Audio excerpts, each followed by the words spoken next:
Welcome back to the channel. This is Trendy Storm and you're watching second and final part of What If Naruto was trained by legendary Power Ranger. If you enjoyed this video, please like, share and subscribe to this channel. Now wasting no more time, let's start the story. Alright, team, let's go, Kakashi said. Naruto led the way as the teams left, followed by Sasuke in the center, Sakura behind him, the client in the center, and Lee on either side of him. Tenten and Neji were in the back, with Guy and Kakashi slightly behind the group. Sasuke remarked as they were strolling, "So tell me, Dobi, why you and the two stooges haven't been seen in a few weeks? We just got back from a mission, and you and them were gone when I left the hospital." A. They are not stooges, and B. I don't answer to you, Naruto stated. Did you even notice the genjutsu up ahead? Both of them are more skilled and proficient ninjas than you and C.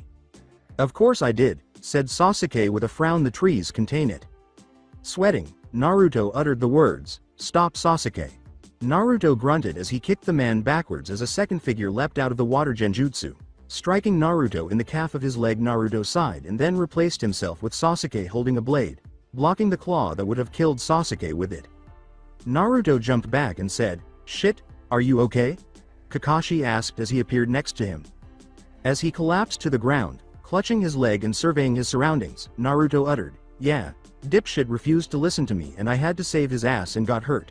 Feels like poison and I need a few minutes to get it out. My whole leg is numb. Strong shit." Tenten, Sakura, watch the client. Lee, cover Naruto, and if Sasuke makes a move that puts you or the others in danger, kill him, Kakashi said, glaring at Sasuke. With wide eyes, Sasuke exclaimed, "What? You heard me, Uchiha. You put the life of your teammate and the client in danger because you refused to follow orders. As such, I am putting you under warning, and if your actions put another teammate or client in danger again, I will kill you," Kakashi said, glancing up ahead at the two men who were observing the group, and he pulled out a kunai. "Now Guy, these two are Chunins who are known as the Demon Brothers, expert at team fighting and use of poison. Let's take them out so none of the others get poisoned." Kakashi turned to the back of the group and fled, while Guy cracked his knuckles and charged at the two men in front. Everyone but Naruto appeared surprised by that, and as they turned to see Kakashi obstructing the clawed hand of the person Naruto had initially stopped, they saw copies of the two in front of them. A second person attempted to decapitate Kakashi, but Kakashi ducked beneath it and implanted a kunai in its stomach, turning the man into water. After that, Kakashi rolled to the side and turned to face the man in front of him, saying, "Mizubunshin." Kakashi started to follow the man as he turned and charged at the genins, ignoring him. While this was going on, Guy caught the charging pair in front of him and gave one a leaf whirlwind kick to the face. He then leapt back, avoiding the second one's claw swipe, and the first one turned into water. The second man turned and ran at the genin from the opposite side as soon as it happened, and his brother followed suit. A chain sprang out when the person Kakashi was pursuing held out his hand, and he and his brother connected via chakra. "Slice and dice," the Demon Brothers said as they started to circle the group. The client was brought to the ground by the Tenten who was closest to him. Neji moved to stop the men with Juken, and when he blocked the taller of the two, Lee appeared behind him and said, "Time to die." He then grabbed the man's neck, spun it around, and broke it, causing Sakura to duck down in fear as she began to cry. Naruto felt ill during this time because everything around him seemed to be falling apart. Sasuke lunged at the shorter man, who then backhanded him in the face. Kakashi then materialized and inserted a kunai into the man's neck. As everyone looked around, Guy paused and asked, "Is that all? Wait, where Naruto?"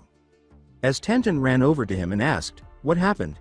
After removing the senbon, Naruto landed with a senbon needle in his shoulder and exclaimed, "Shit, that hurts." "There was a third one in the trees," Naruto remarked.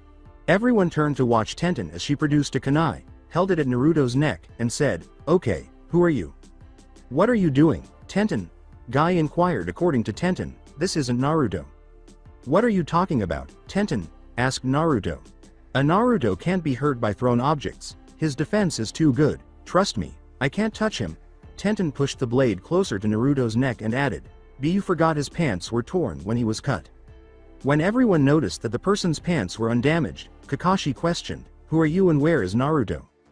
An ice mirror appeared beneath the person as he fell to the ground, and Kakashi yelled, "Shit Neji, use your bloodline and look for Naruto.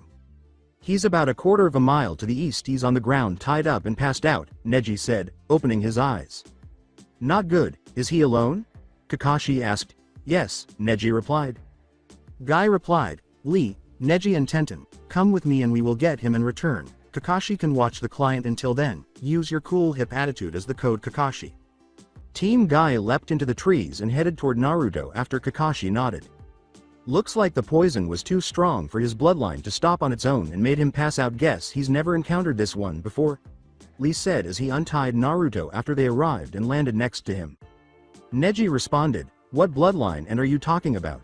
As he picked Naruto up and they began to leap back toward Team 7, Lee remarked, "He has advanced healing.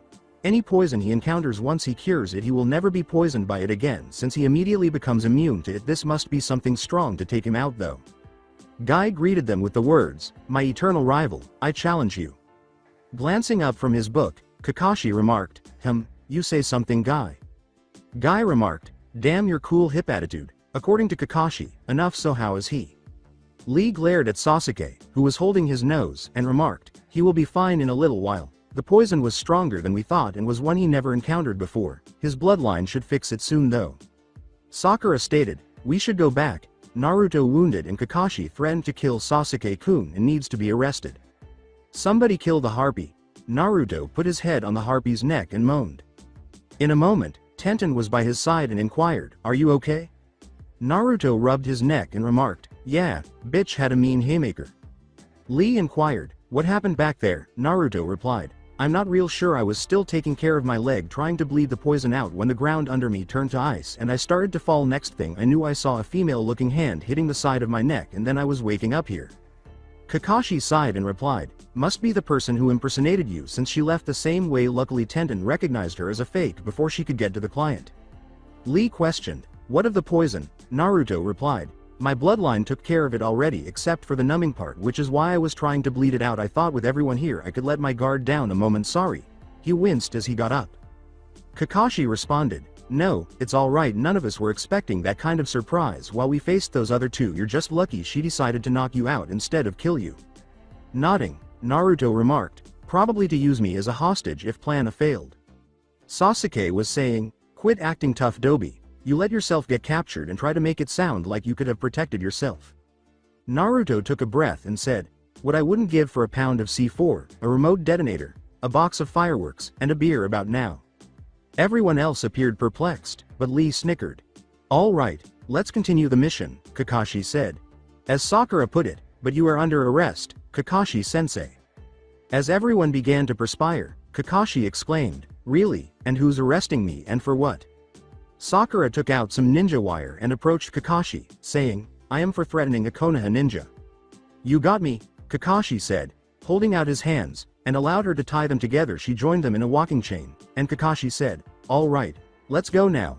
He started to walk toward Wave while pulling Sakura, who was yelling, "Stop, what are you doing?" Kakashi took out his book and started reading while he was walking, saying, "Resisting arrest. You know, I am so glad he's our sensei." Naruto grinned and stuck his tongue out at Sakura, who was pulling away from Kakashi as he dragged her down the street with her feet firmly planted in the ground.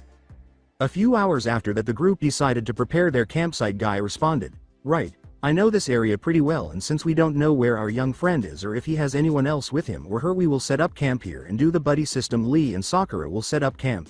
Sasuke and Neji will get firewood and Naruto and Tenten will go and get water and try to catch some fish in the stream about 2 miles east of here if I remember correctly." The teenagers all nodded and went about their tasks. Tenten asked, "So how are you doing?" after Naruto and Tenten discovered a stream where Guy had spoken. "Fine," Naruto said. Tenten nodded and replied, "Why don't you fill up the canteens while I go downstream a little and try to catch some fish?" Naruto replied, "All right, let's use what you called me when you woke up in the hospital as our password. You take the first word and I will take the second." Tenten looked embarrassed and said, "Okay." About 200 yards down the stream, Tenten was staring at the water when she heard someone say, "Get away from my food." Startled, she turned to look around and questioned, "Who's there?" Tenten went wide-eyed as a hawk swooped past her, snatched a fish with its claws, flew to the opposite side, dropped the fish, and began to eat. She heard the voice say, "Damn humans. You're scaring away my food. I got to act now to get it before it escapes." Tenten stared at the hawk and thought, "What the hell?" After glancing at her, the hawk snatched up the fish it was eating and took off, saying, "Is that human going to try and steal my food? I must go then." As she walked over and scooped up some water, Tenten thought, "That hawk talked, but hawks can't talk. I don't understand hawks. Am I going crazy?"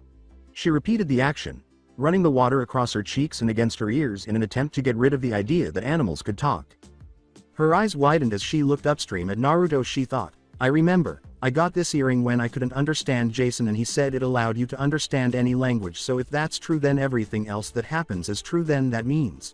As she looked at herself in the water again and noticed the earring in her ear, it must be my imagination or the heat, it's not like I can mysteriously understand. Wait a minute. She thought to herself. That means him and Lee are really Power Rangers and I was also, so I didn't get hurt on a mission. I need to confront them about it, but how? As he approached her, Naruto said, is everything okay, Tenten? Tenten replied, yeah, I think the heat's getting to me. I keep having flashback of my dream power.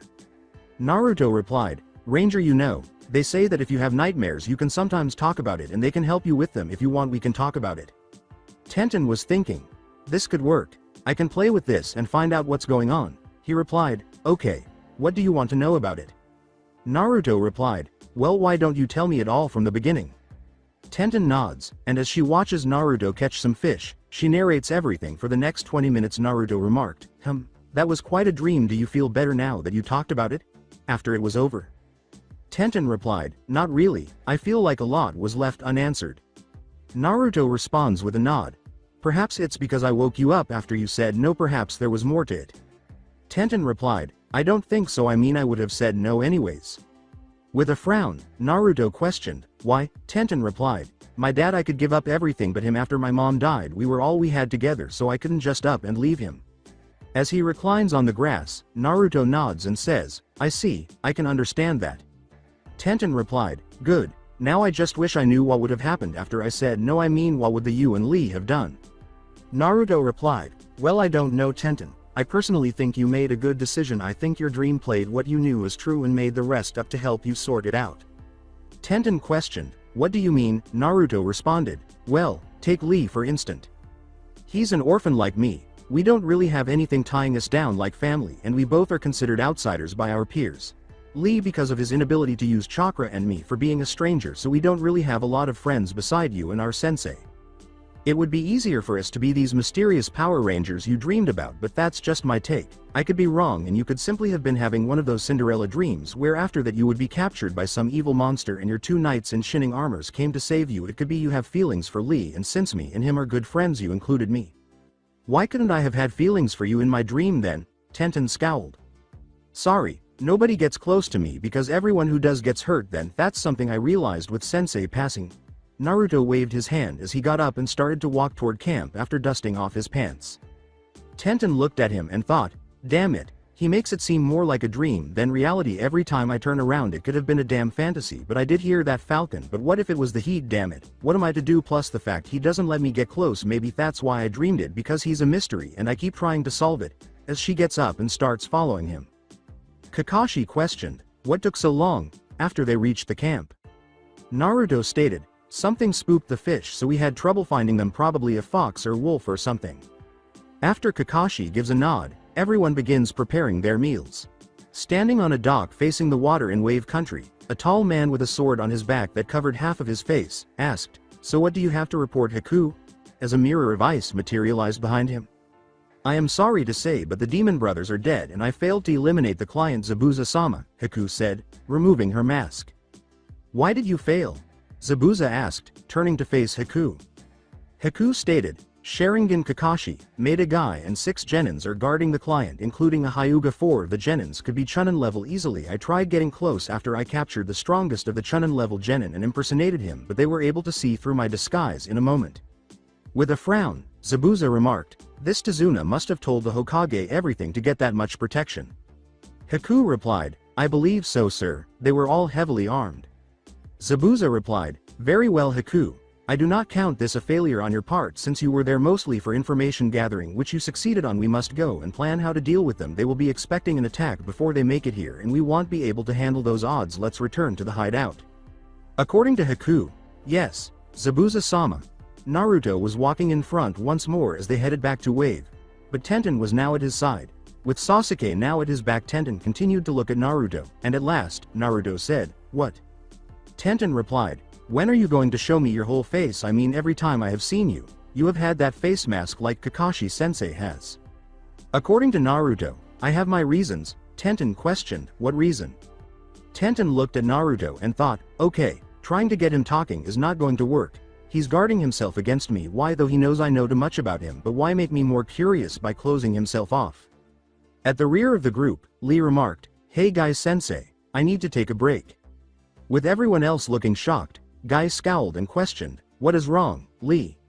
Lee said, I think I pulled something yesterday because my leg feels funny and it's getting stronger. I think if I can go and check it I can see if it's just a pulled muscle or if it's something else.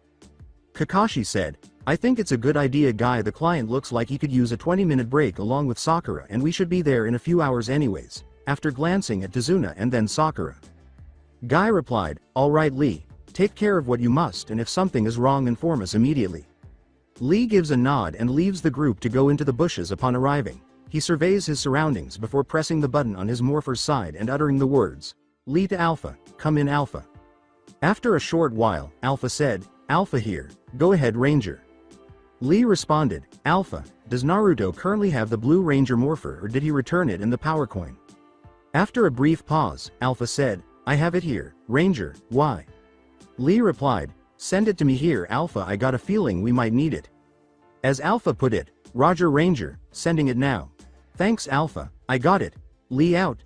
Lee said as he took out a scroll and sealed it in the scroll. After he saw a beam of light strike the ground in front of him and saw the morpher appear, he then checked it and saw the power coin. Lee emerged from the woods a short while later, and Naruto exclaimed, lightning. Wind. Lee said, it's him, is everything okay? Naruto asked as everyone appeared perplexed. Lee replied, yeah, it's embarrassing but apparently when I slept last night I had a wood sliver in my leg that was irritating the muscle. I pulled it out and it should be fine in a little while. I am ready when everyone else is. They waited for a few hours before Naruto noticed a lake ahead and inquired, so what's fishing like around here Tazuna? Tazuna stated, it used to be good until Gato brought in commercial fishermen who set up trapping nets around the island. Naruto gives a nod. Both Lee and Naruto looked at one another as a beeping sound sounded on their wrists, and Kakashi asked, what's that? It's mine and Lee's radios. The batteries are almost dead. I guess we forgot to charge them last night, Naruto said, glancing at the Tenten. Lee replied, yeah, I guess with all the excitement we did. Inquiring, Naruto said, how much farther is your home Tazuna? According to Tazuna, about 30 more minutes, Lee said, hey Sakura, why have you been so quiet lately? As Naruto nodded. Discreetly, Naruto made hand gestures, swapped himself out for a Kage Bunshin, and leapt into the forest. After a sufficient distance, Naruto pressed the button and uttered, Naruto here, go ahead Alpha. Alpha responded, Ranger, I have been monitoring the planet for anyone coming or going as ordered and I have a ship landing within 100 miles of you in less than an hour ago. Did you get an exact landing for it? Scowled Naruto. Alpha replied, negative Ranger, I lost contact before it landed. I just have the area where it landed as the north side of the island you're on. As he sighed and slammed his hand onto his gauntlet and drew out his blade, Naruto said, thanks Alpha, I will inform Lee. Naruto out. He then morphed and declared, Wind Ranger power now, as he revealed himself as the White Ranger. Then Naruto leapt into the trees and flew in the direction of his team. Kakashi tensed as the team youth was walking, and before he could say anything, a figure in white armor materialized. Guy, Lee, and Kakashi all recognized the person, but Kakashi asked, who are you? Konoha Nins, you're a long way from home, the person said as they turned. Lee grabbed the back of Sasuke's shirt and planted him by yanking back and down as he began to charge with a kunai in hand. Kakashi replied, we are on a mission and you have not told me who you are. Guy replied, he's the one who saved Tenten on a mission a few months ago. Tenten scowled and asked himself, well, Lee is the Yellow Ranger and Naruto is the Green Ranger, so who is this? The Ranger in white said, I am a friend and ally of Konoha. I am just passing through heading for the north end of the island where I have received reports of something strange going on. Do any of you have information on that area of the island? As he examined the group. Naruto replied, you know anything about that side of the island Tazuna? Tazuna replied, not much. Gato main shipping port is in that area as well as his base, that's all I know. In an attempt to monitor Naruto, Kakashi remarked, perhaps we can join forces since it seems that you and us have a similar goal.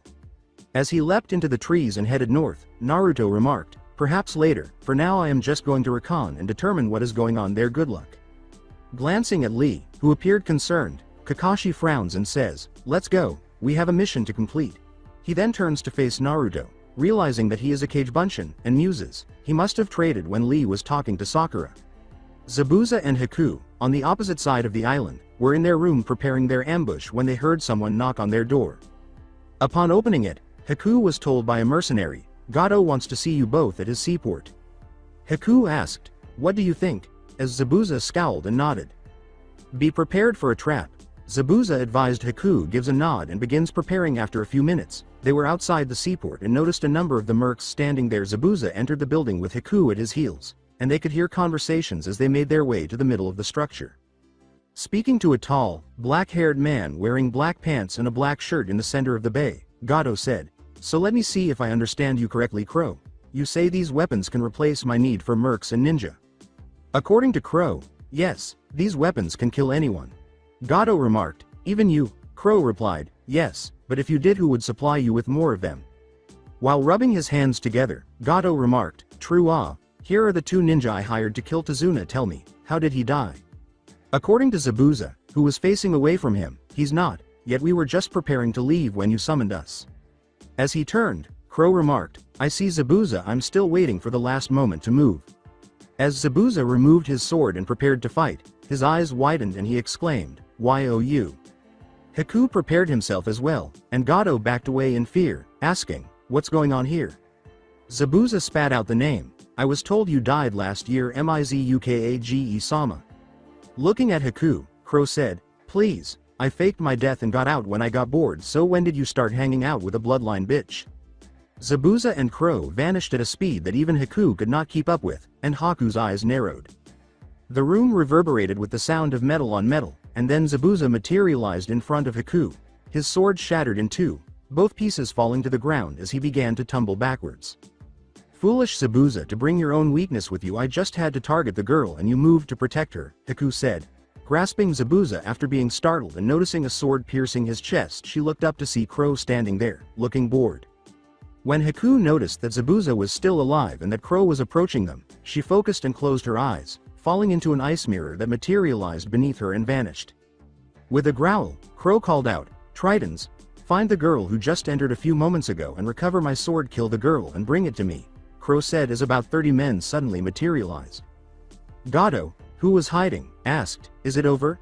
after the 30 men vanished. Gato looked at Crow and replied, "Yes. Now I want you to have your men try out those weapons, and in a few days I want you to have them ambush the bridge builder and his men and give them a true test. I will return after I hear about his death and the destruction of the bridge and collect my money as well as bring the next shipment for those weapons. Remember, no one can get you these weapons but me, so don't think about double-crossing me," as he disappeared into the leaves. Zabuza was coughing and she was holding him when Haku appeared a few miles from the seaport. She began to cry and Haku said, "Hold on Zabuza, I'm going to remove the sword and try to heal you." With her hands glowing green, she took the sword, pulled it out, placed it on the ground, and began working on him using the only medical jutsu she was familiar with. "Haku, listen to me. I'm done for, but you can still live. Please, for me, go and live. I'm sorry I wasn't a better father to you." Zabuza looked at her, gasping in pain and gasping for air. He then froze, coughed up blood once more, and his eyes glossed over. When Zabuza died, Haku, who was still working on him, screamed, "NNNNO," and turned her head back. Haku turned when she heard someone approaching and noticed that a number of men were approaching her. One of them exclaimed, "There she is. Master said get the sword and kill her." As she examined the sword, Haku wondered, "They want the sword, but why?" Then she picked up the sword and assumed one of the sword stances Zabuza had taught her, thinking, "If the man who killed Zabuza-sama wants his sword back, I will give it back to him through his heart." As he leapt down to kill Haku, one of the men who had circled her in the trees said, "Looks like she wants to play, shall we?" Haku, who was tense but determined, knew to leap back and did so just as she was about to slash with the sword. At that point, a second man who had followed her landed where she was, and the first man who had leapt from the front abruptly put a hand through his chest, causing the man whose hand was in it to rise in feathers. Haku was wondering, why did I do that? How did I know the second man was attacking, and why did he turn into feathers?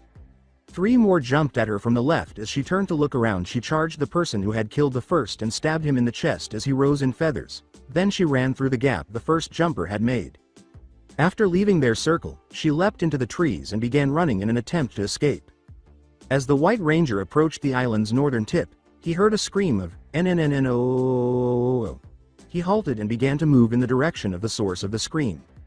After a few minutes, he landed in a clearing and saw a man's body. Naruto hit his more for calm button and looked around, momentarily going wide-eyed as he saw feathers and thought, Talon's shit. Tazuna's bracelet exploded just as Lee and the group arrived at his house.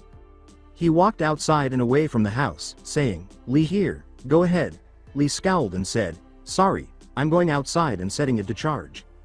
The voice of Naruto said, Lee, listen, I just came across what appears to be 2 dead Talons and a body of a tall man who looks like Zabuza Momochi from the bingo book dead. I also heard a female voice scream a few moments ago from this area, so I am going to check the area out. Look out for Talons though. Ranger out. So what exactly are these Talons, Yellow Ranger? Asked Tenten as Lee pressed his communication button and turned to face her. With a smile, Lee uttered, what? After giving him a face punch, Tenten showed Lee the earring and said, that was for the slap you gave me. Now don't deny it. You and Naruto forgot one important thing that made me realize it was real. This.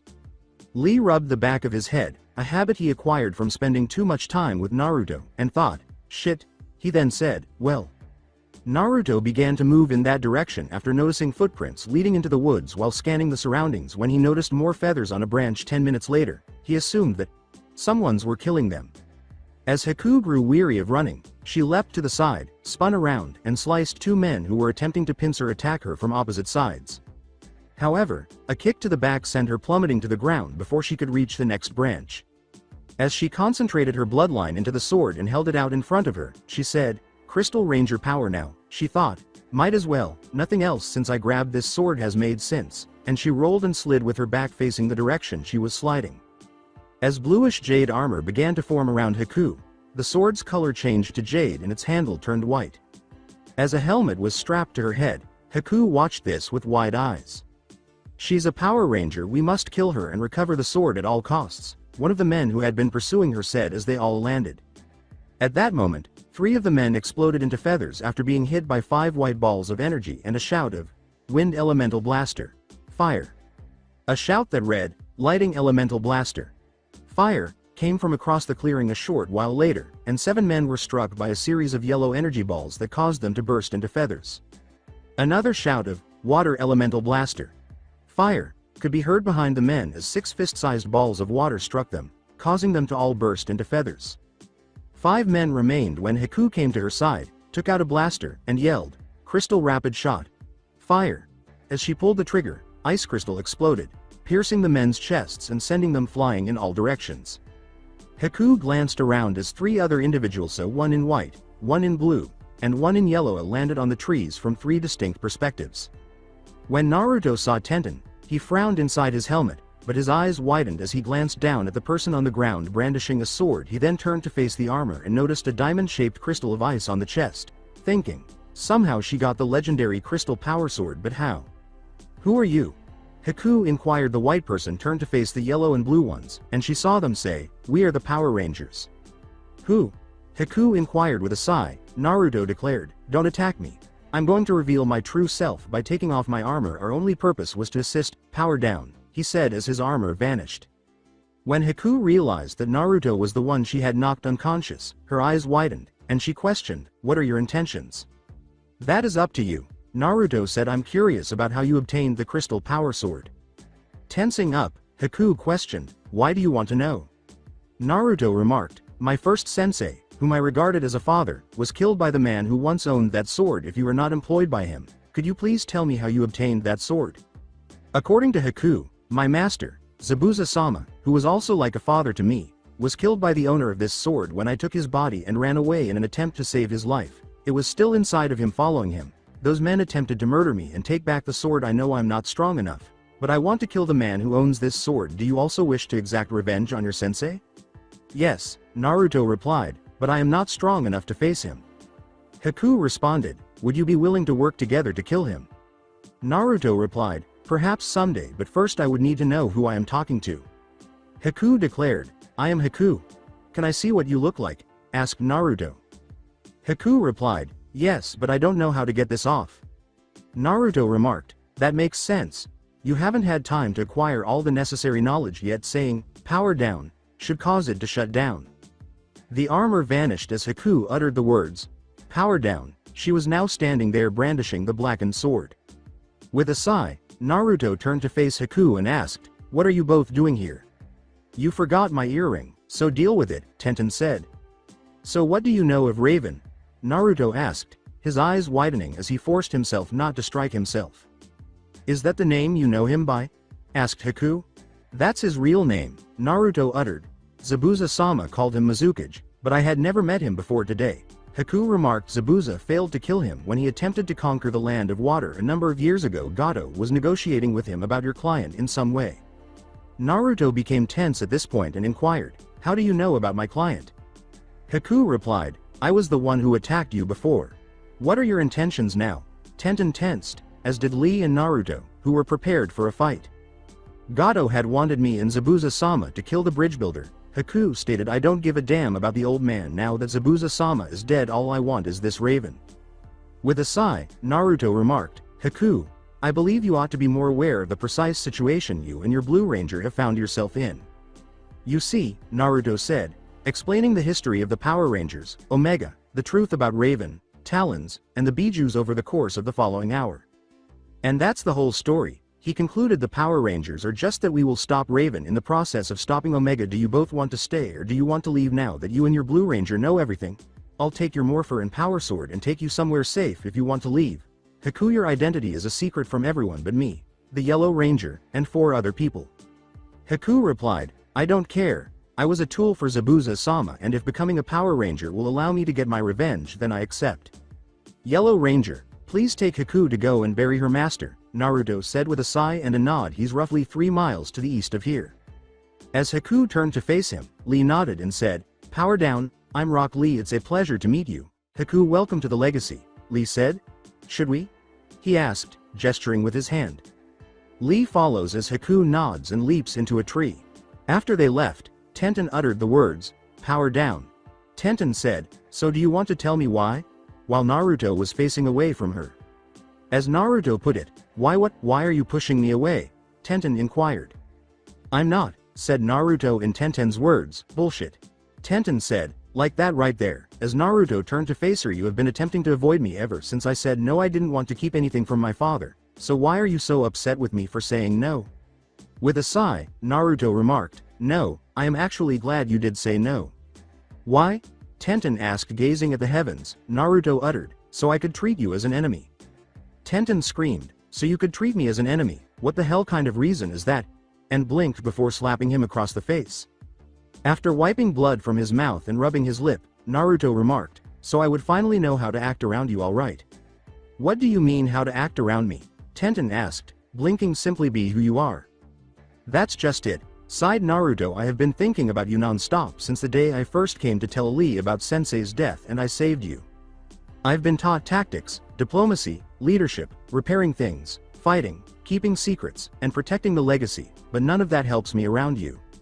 No matter what I try to do, you continue to get past my defense as if they weren't even there, and my mouth just starts saying things that my mind tells me to stop. I feel like I could take off when you smile at me, and I can't take my eyes off you when you enter a room. I want to listen to everything you say and tune out everyone else when you speak. I have no idea why I continue to behave in this manner. I have no idea why I am telling you this, to be honest."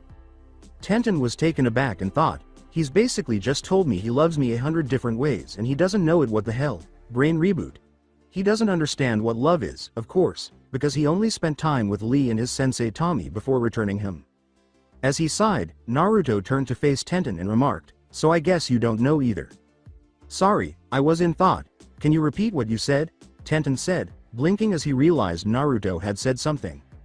"I asked if you knew what was wrong with me so I can fix it," Naruto growled. "I believed I could keep you at bay if you were an enemy, but it turns out that didn't work either." Tenten replied, "Obviously not. Love is immune to logic."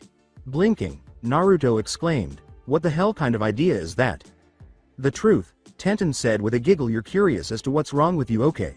I'll tell you. You stated it yourself. You had never seen a human woman before you met me. You fell in love with me the moment you laid eyes on me. The time we spent together after that helped it grow from a simple crush to something more substantial. You simply aren't aware of it because you've never experienced love."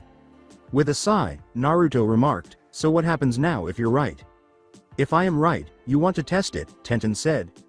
"How?" inquired Naruto. Tenten said, "Close your eyes and calm down. I'm going to do something, and we'll know if it's love or not based on how you respond. Deal?" As he closed his eyes, Naruto uttered the words, "Fine, it's not like I got anything to lose." Tenten moved forward, leaned in, and kissed him tenderly while putting her arms around his neck.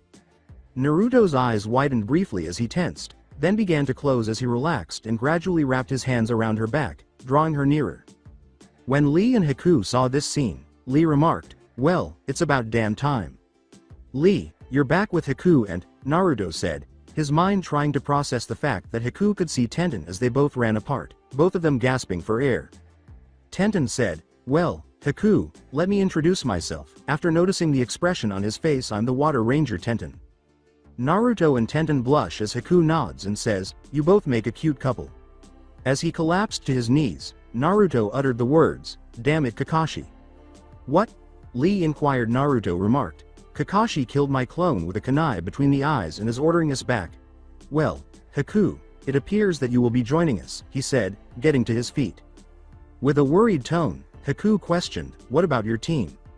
"Calm down, I'll let Kakashi and Guy know you're a ranger friend." Naruto said, "They will follow my advice until I can speak with them privately because they are aware of the truth and have heard about Tenten before, but wait until I do before you tell anyone about attacking us earlier." With a nod, Haku remarks, "Yes, Naruto-sama, just Naruto," Naruto said, glancing at her. "I'm not your boss." Haku replied, "But you are the team leader, correct?"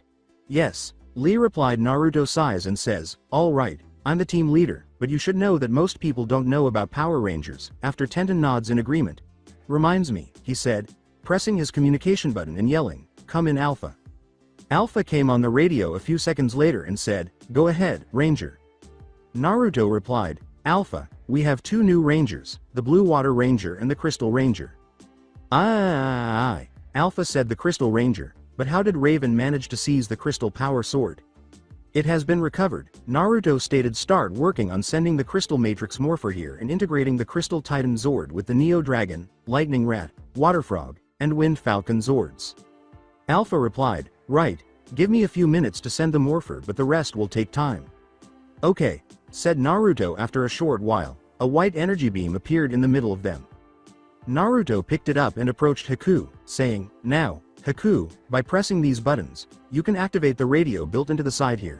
The command center has one, and the Rangers have another. I want you to put this on now and slam your sword into the Brachet Power Unification Morpher while saying this in this manner. Over the course of the following few hours, the remaining information you require will be transferred into your brain." As she slammed her sword into the bracelet, which was absorbed, Haku put it on and said, "Power Unification Morpher." She briefly felt lightheaded and asked, "What happens if this comes off?" Lee helped to steady her.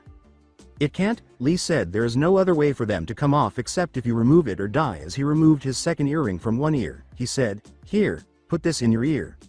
After taking it, Haku questioned, "What is it for?" Lee stated, "It allows you to hear any language and understand it." After Haku nods, Naruto says, "Well, let's go," and leaps into a tree, followed by the others. After they have left, a figure emerges from behind a tree and says, "So, Rangers, you're coming back. Let's see how you react to my surprises."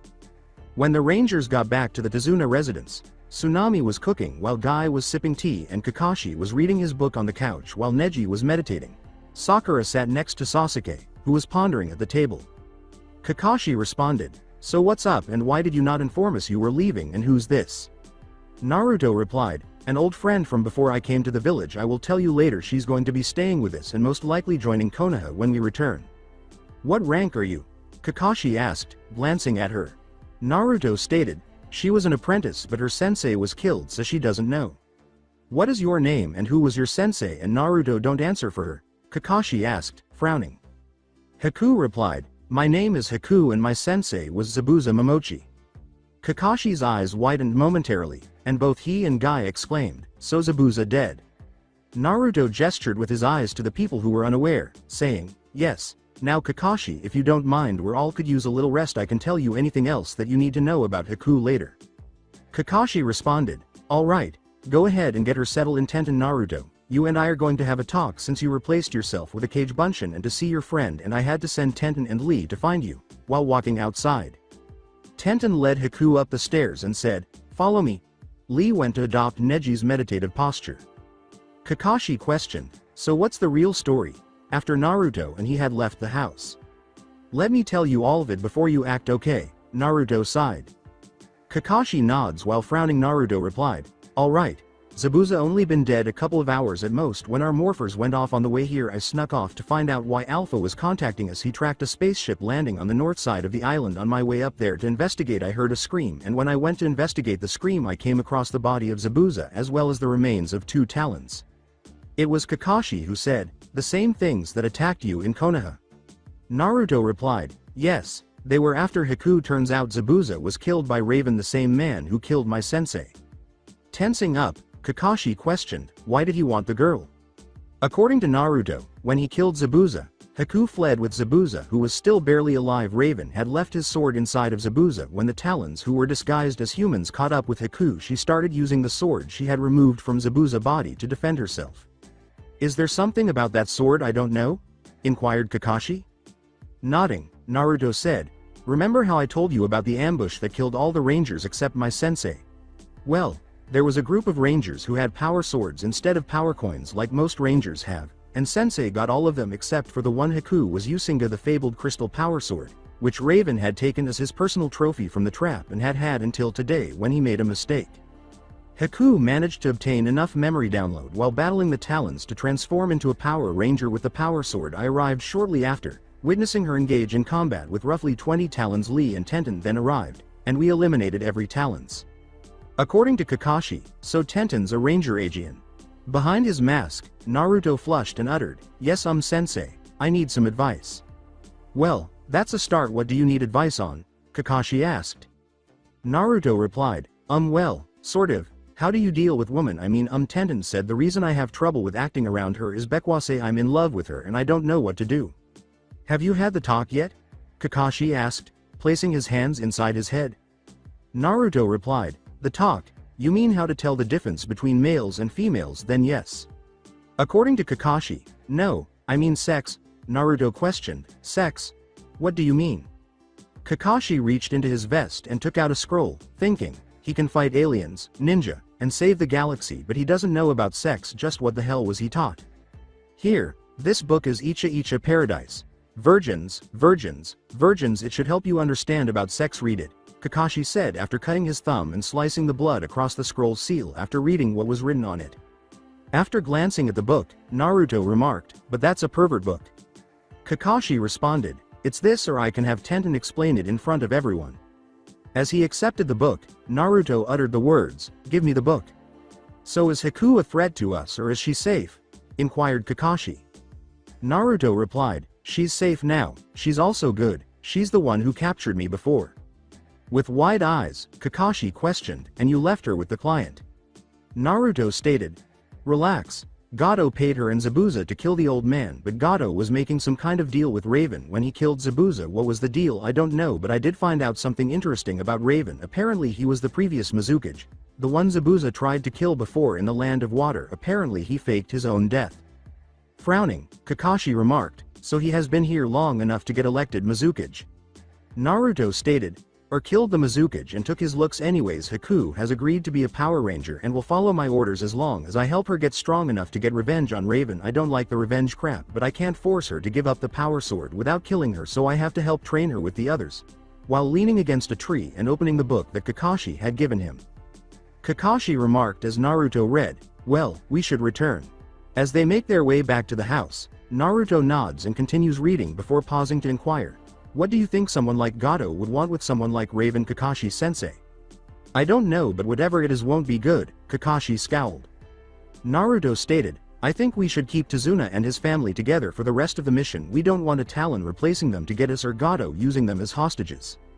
Kakashi nods. Tenten was assisting Tsunami in the kitchen when she noticed Naruto reading a book. She recognized it right away and said, excuse me a few moments, Tsunami-san. She then approached Naruto, took the book from him, tossed it over her shoulder, took his hand, and began dragging him upstairs. Tenten led him to her room after they had ascended the stairs, pushed him inside, shut the door, and uttered the words, you have one chance right now to tell me what the hell you were doing reading those books. When he noticed the angry expression on her face and realized she might now be a problem for him, Naruto waved his hands and said, wait, I can explain. With her arms folded, Tenten declared, I'm waiting. Naruto replied, look, I went to Kakashi-sensei for advice on what to do since I don't really know much about relationships. Alright, he asked me if I had the talk and I told him I had the one about how to tell if someone is a boy or girl, and he asked me if I had the one about sex. I was confused and he gave me that book and told me to read it. I told him it was a perverted book because my sensei told me it was, and he told me it was either read it or have you explain it in front of everyone. Tenten glanced at him and thought, I see, of course he would not likely have had that talk yet. Sign, he never seen a woman until me. I am not letting Kakashi pervert him, and Guy's sensei is out as well. Neji no go. The Hokage is almost as perverted as Kakashi from what I hear from customers at the shop, along with most males. I don't know about Lee, but odds are he's not good with it, and I don't want dad to do it because he will bring out my baby pictures to embarrass me from the time I sent him to the hospital after he explained to me about PMS. I guess that leaves me, but where do I start? It always works if you want a woman to do something embarrassing, make them think you're going to the extreme of it where they don't want you to go, Kakashi thought as he picked up the book downstairs and sealed it. Alright, let me explain this to you. You said you know about the differences of males and females, right? Tenten said, sighing as he turned to face Naruto. Naruto replied, yes, I had to learn human biology from sensei. Alright, so you know where everything is located, correct? Tenten said, nodding. Tenten said, alright, so do you know about woman cycles? As Naruto nodded. Naruto replied, I know women have PMS and I know what causes it, but I don't know anything more than what the books said. Sensei told me he would explain it when I was older. Tenten said, well, then we got half the talk done. You know about your own reproductive organs, right? Tenten scowled. Naruto replied, yes, I know about how it takes the pollen and the seed put together sex, but what sex is and is not is what I don't know. Naruto nods and takes a seat on the second bed across from Tenten, who sighed and sat down on the bed, saying, sit down there a moment and let me think. Look, you got most of the basic, but what you seem to be lacking is the practical applications and demonstration, Tenten said, biting her lip as she looked at the floor and considering her options. I think I have an idea. Stand up and close your eyes again, she said. Tenten said, now, no matter what, do not open them. As Naruto got to his feet and closed his eyes, I'll give you some basic information about what to anticipate and experience, just enough to help you grasp things. Tenten puts her arms around him as he puts his behind her back and draws her in, and Naruto nods. Tenten leans in and gives him another kiss. All right, Tenten said, breaking off the kiss, you pulled me in an attempt to make more contact out of instinct. Sex is the most basic and unadulterated form of contact. Although you will instinctively know what is necessary, you must also acknowledge that your partner may not be as willing to go as far as you are. It's neither a contest nor a battle. As she leans in to kiss his collarbone and Naruto arches his neck, she says, causes your partner pleasure. Take your time with it. When you are ready for sex and your partner is ready for sex, and then learn if say a kiss here. Find out what makes you happy and what makes you sad. Go slowly and gently until you feel at ease. Do you get it? For example, can I open my eyes? Asked Naruto. Yes, Tenten replied. After a few moments, Naruto broke the kiss and slowly moved his mouth to her ear, saying, trying things like, as he flipped his tongue across her earlobe. Naruto opened his eyes and said, so you're saying go slow like this? He then kissed her this time, and she opened her eyes wide and closed them slowly. Naruto then hit her teeth with his tongue and opened her mouth enough for her tongue to meet his, and they fought. Tenten's spine tingled as Naruto began kissing her down her neck. When he struck her collarbone, she gasped with pleasure. As he bit it gently, she pushed him away and uttered the words, we need to stop. Tenten placed her finger on his lips and said, no, you were fine, but I don't want to go any further than that for now. In response to Naruto's, okay, sorry if we've only recently begun dating, and you were the first man I ever kissed. I want our relationship to be more than just a physical one. Are you comfortable with that? Yeah, I don't want to do anything to upset you. Naruto said, you taste like strawberries, by the way. Well, you taste of weight, I can see your face, Tenten said, flushed. You were still wearing your face mask in the woods when I kissed you earlier. Grinning, Naruto uttered the words, surprise. After glancing at him, Tenten asked, so, why do you wear the mask? Your face is faded from lack of tan, and that's the only thing I find wrong with it. I had whiskers on my face for a few years after I still had Kyuubi in me because my body adjusted to its power. Naruto stated, I hide my face to make Raven believe that Kyuubi is still inside of me and to prevent others from recognizing me as the Yondaime's son because I resemble him. Well, I think we should go back downstairs and let this room air out, Tenten said, blushing and nodding. Naruto looked perplexed and asked, why? As she opened the window and went to the bathroom to freshen up, Tenten blushed and said, don't worry about it. She thought, that was intense. I can believe I actually had an orgasm from just his kisses and that small love bite. Wait, Did he give me a hickey? She looked in the mirror and sighed in relief when she saw only a tiny, fading pink spot. When Naruto went downstairs after removing his mask, Kakashi questioned, "So do you need the book back?" As he went to sit in a meditative position in front of Neji and Lee, who were forming a triangle, Naruto blushed and said, "No, I'm good." Neji said, "You hurt her and I will kill you," as he opened his eyes and turned to face Naruto. "What?" Naruto asked, opening his eyes to see the bulging veins on the side of Neji's eyes. Wait, he saw us with his bloodline, he thought. "She is not some stupid fangirl. She is my teammate." Neji stated she is honorable, so if you harm her, I will kill you. "Chill Neji, he's okay," Tenten said as he entered the room. Neji replied, "Very well, fate has allowed me to honor my debt to you." Tenten murmured and Lee responded. Tenten beat all of Neji fangirls away in the academy and sent a few to the hospital so they have respect for each other in that regard, so Neji feels it's his duty to protect her from anyone who would cause her pain like his fangirls did him. While Neji scowled at Lee, Tsunami uttered the words, "Dinner's ready." 3 days have passed since they arrived in Wave, and during that time, Kakashi and Guy had Team Youth assist the bridge workers with endurance training. Haku even joined in, and it became evident that she was just as strong as Tenten.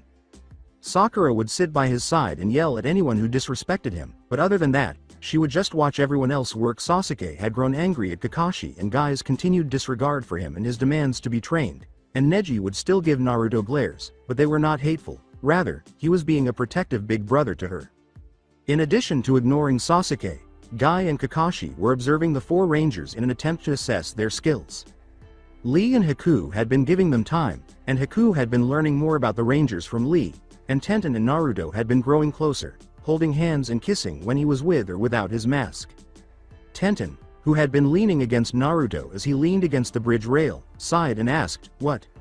"I'm worried about what was the deal Gato and Raven were making," Naruto said, scowling and speaking just loud enough for her to hear. "I think Raven has left since he hasn't pursued the sword or Haku, as Alpha claimed to have noticed the ship leaving the area after we returned to the house." "I know you're worried about Raven, but you're not alone anymore," Tenten sighed. Everyone turned when a voice said, "I could not have said it better myself, girly."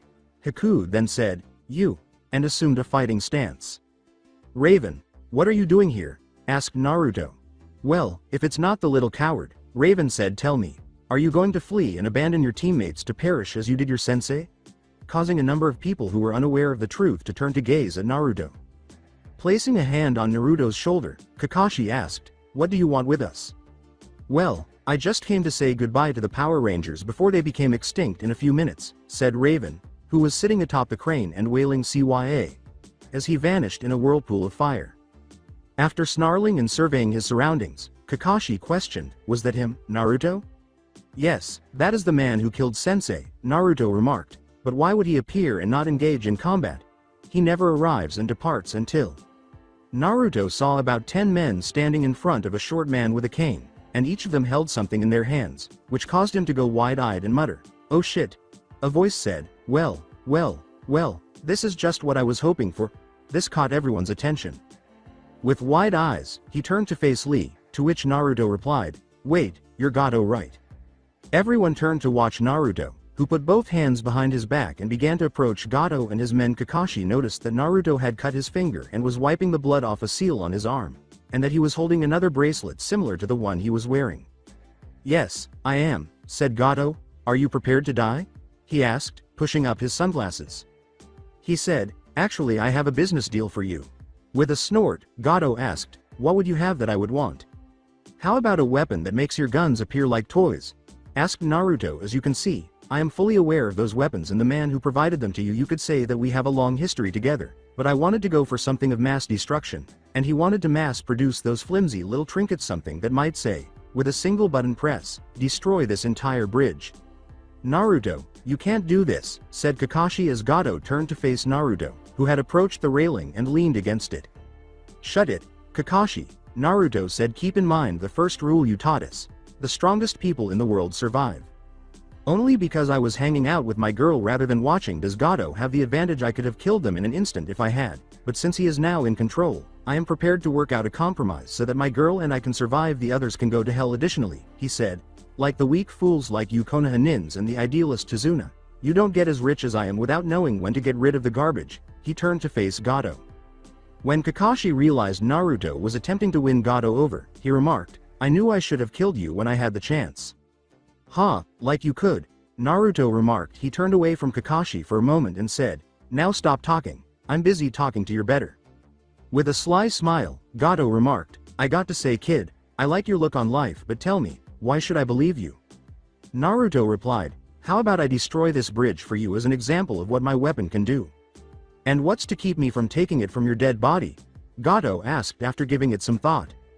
Naruto replied, "You could, but it would take you years to learn how to use it. I can give you the production schematics and the actual manuals for those little guns. My old friend would then be out of your way." Sasuke remarked, "I knew you were a loser." Tenten then struck him in the neck with a senbon and he passed out while she walked over to him and said, "I agree Naruto-kun, it's time we got rid of the trash." "Not you too, Tenten," Guy said. "Why?" he asked, pretending to cry. Lee clenched his fist and declared, "I will kill you and that whore if I survive Naruto." "Well, this is amusing," and Gato said, but he was cut off when he heard music coming from somewhere. "What the hell is that?" he asked. As he positioned himself between Tenten and Gato and began to back away, Naruto said, "I don't know." As he peered over the side of the bridge, Naruto remarked, "It's coming from the water below." The music began to play again. Going to the side of the bridge, Gato saw a man in green armor standing on the water, playing a flute. He was startled to see a head emerge from the water, so he backed away in fear and yelled, "Men, kill the man below." When Guy screamed, everyone turned to see that he was holding a kunai in his back. Sakura, holding two more, grinned and said, "Sorry Rangers, but Raven said you all die here and I can't have you ruin his plans." Sakura then burst into smoke, and a man with black feathers took her place. Lee assumed a defensive stance and uttered the words, "A Talon." At that moment, every worker on the bridge exploded in smoke, leaving the two teams aside from Sakura, Tazuna, and his family in the center, with Gato and his men firing on the dragon that had emerged from the water and the group of roughly 30 Talons behind them. As Kakashi assumed a defensive stance, everyone felt a tremendous chakra wave. They all turned to face the location of the roar, and Haku questioned, "What is that?"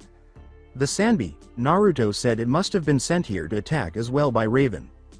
As soon as the music began, the dragon roared, lowered its arm, and prevented Gato's men from reaching the ninjas and rangers. The Green Ranger atop the dragon leapt to his feet and uttered, "That will hold them while we deal with this." "Neji, Guy, Kakashi, Lee, Haku, I need you all to fight the Talons. The Green Ranger will take care of Gato and his men," said Naruto, who appeared perplexed by everyone else except himself and Lee. "To kill the Talons and observe how their claws are poisoned. Destroy the chest. I'll take the Sanbi with Tenten." "Naruto, that's suicide," said Kakashi.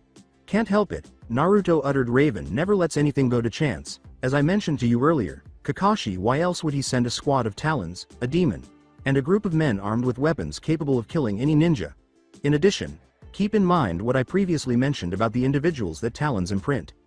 "I see," Kakashi said, lifting his head. "They killed Sakura and replaced her. Guy, you're hurt, but you're just as strong as me, and since Sasuke isn't here, you'll have to protect him while Haku, Lee, and I deal with these birds and safeguard the client and his family. Neji, keep an eye out for any additional ambushes. Are you certain you can manage it, Naruto?" "Have no choice," said Naruto with a sly smile. "Tenten, it's morphin' time." He and she both slammed their hands into the wristbands, and Naruto uttered the words, "Wind Ranger power now," as they started to change. As they finished changing, Tenten exclaimed, "Water Ranger power now." They both raised their hands and uttered the words, "I need Megazord power now." Naruto leapt over the side of the bridge and landed on it after hearing a screech as something flew out of the sky and swooped beneath it. As a gigantic frog emerged from the water and soon loomed over the bridge, Tenten also leapt over it. A giant white falcon was observed flapping its wings to increase its height as the frog approached, and then the two of them set out to meet the Sanbi. In the meantime, Gato yelled, "What the hell is going on?" While accompanied by his men. As the men attempted to pull the trigger, they asked, "Why aren't you shooting at that thing?" "It's because you all ran out of ammunition, idiot," the Green Ranger said after flipping over the Dragonzord's 20-foot-tall arm and landing. The Green Ranger then turned and said, "Well Gato, I could kill you, but since you pissed me off I think it's time I showed you a surprise." He put the flute to his mouth and started to play as he charged the men and Gato. Since the men with Gato had only brought guns, they had no weapons, and they were all killed in a matter of seconds from blows to the heart, temples, and throats. The Green Ranger played another song, and each of the 3 miniature dragons roared as they opened their chests, revealing 2 circles inside each, and the Green Ranger uttered the words, "Fire." The Dragon Zord roared, and its chest opened up, releasing 3 10-foot-tall dragons that landed around Gato. Gato appeared frightened, and it happened before he knew it. Haku produced senbons and started hurling them at the talons, while Lee produced a kunai for each hand and charged at the talons when Naruto and Tenten transformed moments earlier with the Konoha ninjas. While launching 10 fireballs at multiple talons, Kakashi started making hand gestures and uttering the phrase, "Phoenix Fireball Jutsu." As soon as Neji leapt in front of the client and his family, Guy landed next to him, dropping them to the ground with Sasuke over his shoulder. "Let's show these guys the springtime of youth, my student," Guy said. One talon's chest exploded into feathers as Neji jukened it, saying, "When this is over I want answers." As he struck one with his foot and it exploded, Guy leapt to his feet and exclaimed, "Leaf Whirlwind." Lee was making a zigzag pattern through the talons while Kakashi was weaving in and out of them, stabbing them. Haku's accuracy was almost as good as Tenten's, and her senbons were killing them. As they formed senbons and rained down on both talons, causing them to rise in feathers, she saw that she was out of senbons but that there was water on the ground. She made some hand gestures, stomped the water, and uttered the words, "1,000 flying water needles." All fighting was stopped at that precise moment by a scream and the sound of something shooting quickly. As he resumed his game with the Green Ranger, he grinned at the sight of Gato's body on the ground. Pierced by almost 10,000 bullets, the 3 dragons leapt and returned to the Dragon Zord's chest. The dragon then began to approach the area where the Frog and Falcon Zords were engaged in combat with the Sanbi after he leapt on its head and played. Tenten and Naruto together. Tenten inquired, "What's the plan?" as they approached the Sanbi after they were both inside. "We must deplete its chakra," Naruto stated. "Similar to how I did Aoi, the water frog Zord's tongue can extract chakra from it all. Divert it while you attempt to lasso it with your tongue." "Right. By the way, who's the Green Ranger?" Tenten asked. "That's my Kazabunshin," Naruto remarked. "It requires half of my chakra to make, and the only ways to defeat it are by using up all of my chakra or Akaden just you. But Akaden Jutsu cannot be used inside the Power Ranger armor." "I see," Tenten said. "Let's get started." The toad dove under the water, and the Sanbi attempted to use its tentacle to swat the falcon away as it dove toward the Sanbi, which was swiftly crossing the water toward the bridge. As the falcon was clipped by a tentacle, Naruto thought, "Not good, none of my weapons will work on it since most of its body is underwater." However, Naruto managed to prevent the falcon from colliding.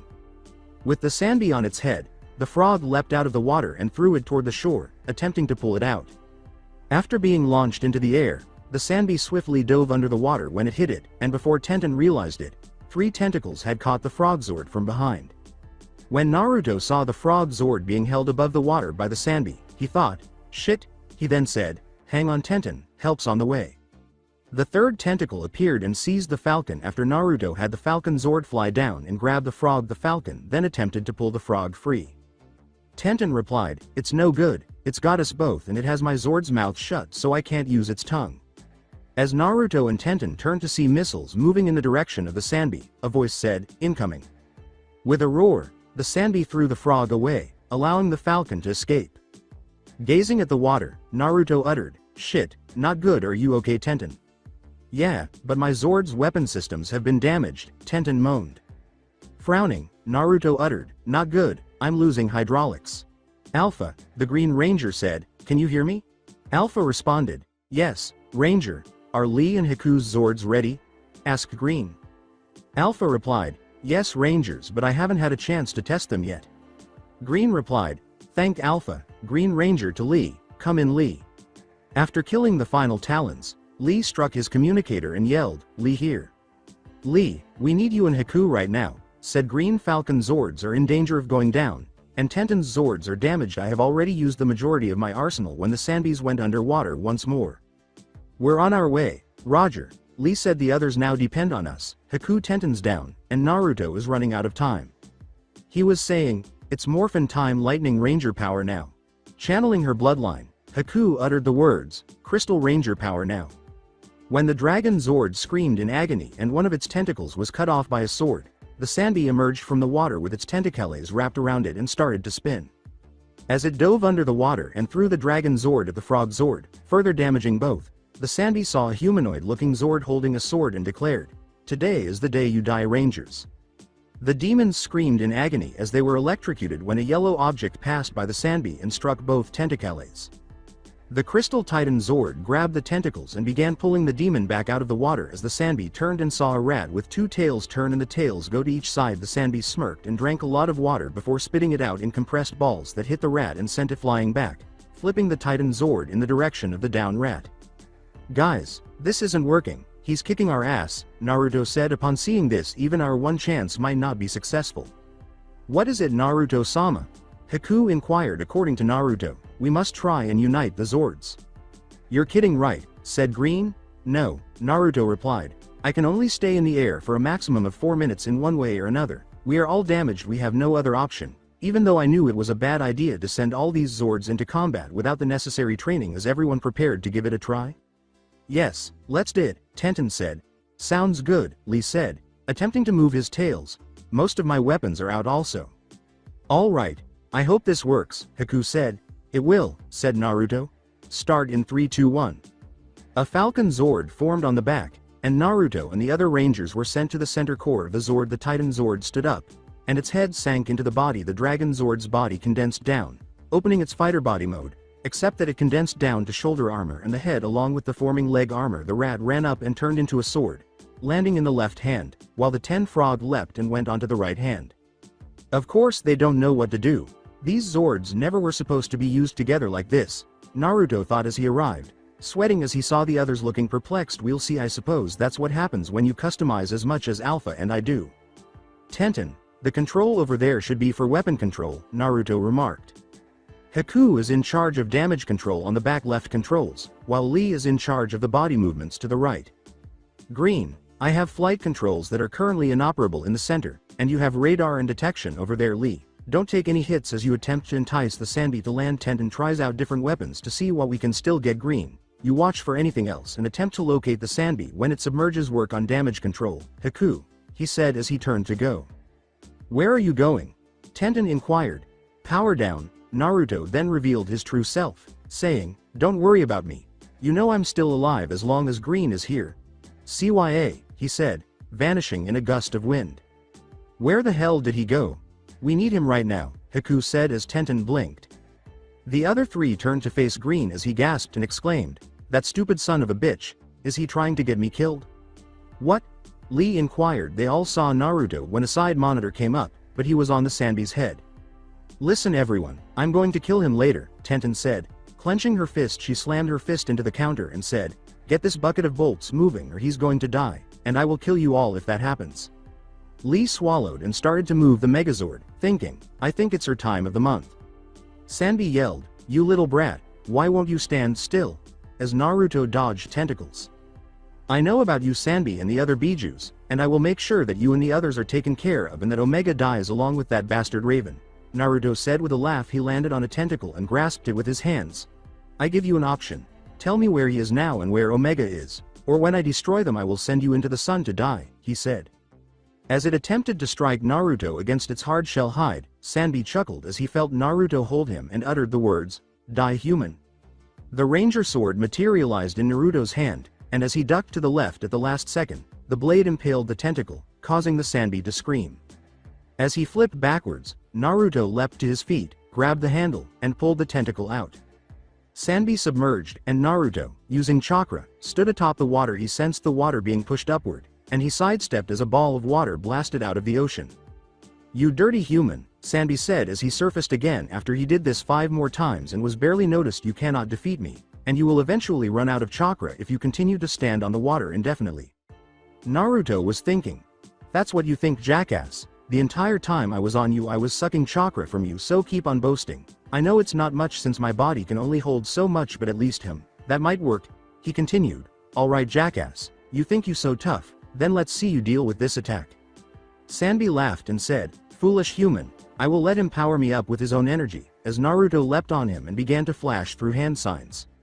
Smirking, Naruto thought, "Idiot, he doesn't realize that I am shifting the winds in the sky harmlessly, but it would have killed me already with as much chakra as I am sucking out." Sanbi made fictitious attempts to strike him. While all of this was going on, a long steel cable unexpectedly wrapped around the Sanbi's body. The Green Ranger, who was standing on the shell next to Naruto, grabbed the cable and slammed his flute dagger into the cable binding it, saying, "Get out of here fast." Naruto, who was taken aback by this, agreed right away, leapt off, and began to run. "Dirty Rangers!" screamed Sanbi, "I'll destroy you," observing the Megazord and observing that the cable emerged from the frog's mouth. "Have you ever tied a string around a June bug and watched it fly?" Lee's voice asked over the Megazord speakers. "You my June bug bitch." As the Green Ranger jumped off, the Sanbi was jerked out of the water and was being swung over the head of the Megazord, and Naruto's sweat dropped and saw energy being sucked from the Sanbi and thought, "Well done." Even after reaching the shore, he heard the Sanbi yelling, "Stop," and he grinned, "I'm tired, I give up, please stop." As a shadow passed overhead, Naruto noticed a massive gold pyramid with its base opening up. He heard the Sanbi's shell crack and saw the Sanbi suddenly jerk back and crash into the ground. The pyramid's base closed over the Sanbi after it landed over its summit. Naruto pressed the button after hearing his communicator go off and exclaimed, "Naruto here." Alpha was saying, "Ranger, the Sanbi is in the capture cell and being drained of its power as we speak." Alpha did a good job, Naruto said. Naruto is out. After landing next to him, the Green Ranger said, "Power down." When Naruto was revealed, the Ranger returned the morpher to him and commanded, "Run." Before the wind blew up, it said, "Run hard and run fast." With a blink, Naruto asked himself, "What?" As they landed next to Naruto, Lee, Haku, and Tenten appeared to be moving away from Tenten. "What did you think you were doing?" Tenten asked in a sickeningly sweet voice as she covered her eyes and stared at the ground. "Distracting the Sanbi and draining it of power to help the team," was said by Naruto, who was feeling uneasy for an unknown reason. Why? The last thing he saw before he passed out was Tenten's other fist slamming into the side of his head, and before he could even anticipate it, he was gasping for air with a fist in his stomach. Upon awakening, Naruto discovered that he was in Tazuna's house. With the other Rangers present in the room, Lee was staring at him and said, "Welcome back." Naruto inquired, "How long was I out?" "About 2 hours. Lee said, "It looks like Tenten's has a mean right hook." "You could say that," Naruto said, rubbing his head. "So, what's going on?" "Well, Sasuke is still out, and Haku and Tenten have been asleep for the past half hour while I meditated," Lee stated, "while Tazuna and his family are downstairs with Kakashi and Guy. Neji is demanding answers." He leaned back and gazed at the ceiling, saying, "It seems that the Talons have killed everyone in the closest village where all the workers came from." With a frown, Naruto uttered, "Damn it, what is Tazuna interested in knowing?" "It's over, the bridge will remain unfinished." Lee sighed. "He will return to Konoha with his family, and as there are only 3 villages on the entire island, and based on my alpha scan, it appears that the other 2 are unharmed, but it would take a day for civilians to travel between them." "I understand," Naruto said, closing his eyes. Thus, Tazuna, his family, and Neji are the only ones who are aware of what transpired here. Has anyone yet to inform them? As Naruto opened his eyes and said, "Well, let me go talk with them and you watch over the others." Lee shook his head no, and Naruto stood up, stretched, and left the room as some bones snapped back into place. Upon arriving downstairs, he observed the Tazuna family all staring down, Neji meditating, Kakashi reading his book, and Guy sipping iced tea. With a sigh, Naruto inquired, "So how is Sasuke?" According to Kakashi, he should be out for a few more hours. "So I am sure you all have questions about what has happened, huh?" Naruto said, nodding. "What was that back on the bridge?" Inari asked as Neji opened his eyes. "It was really cool, but strange."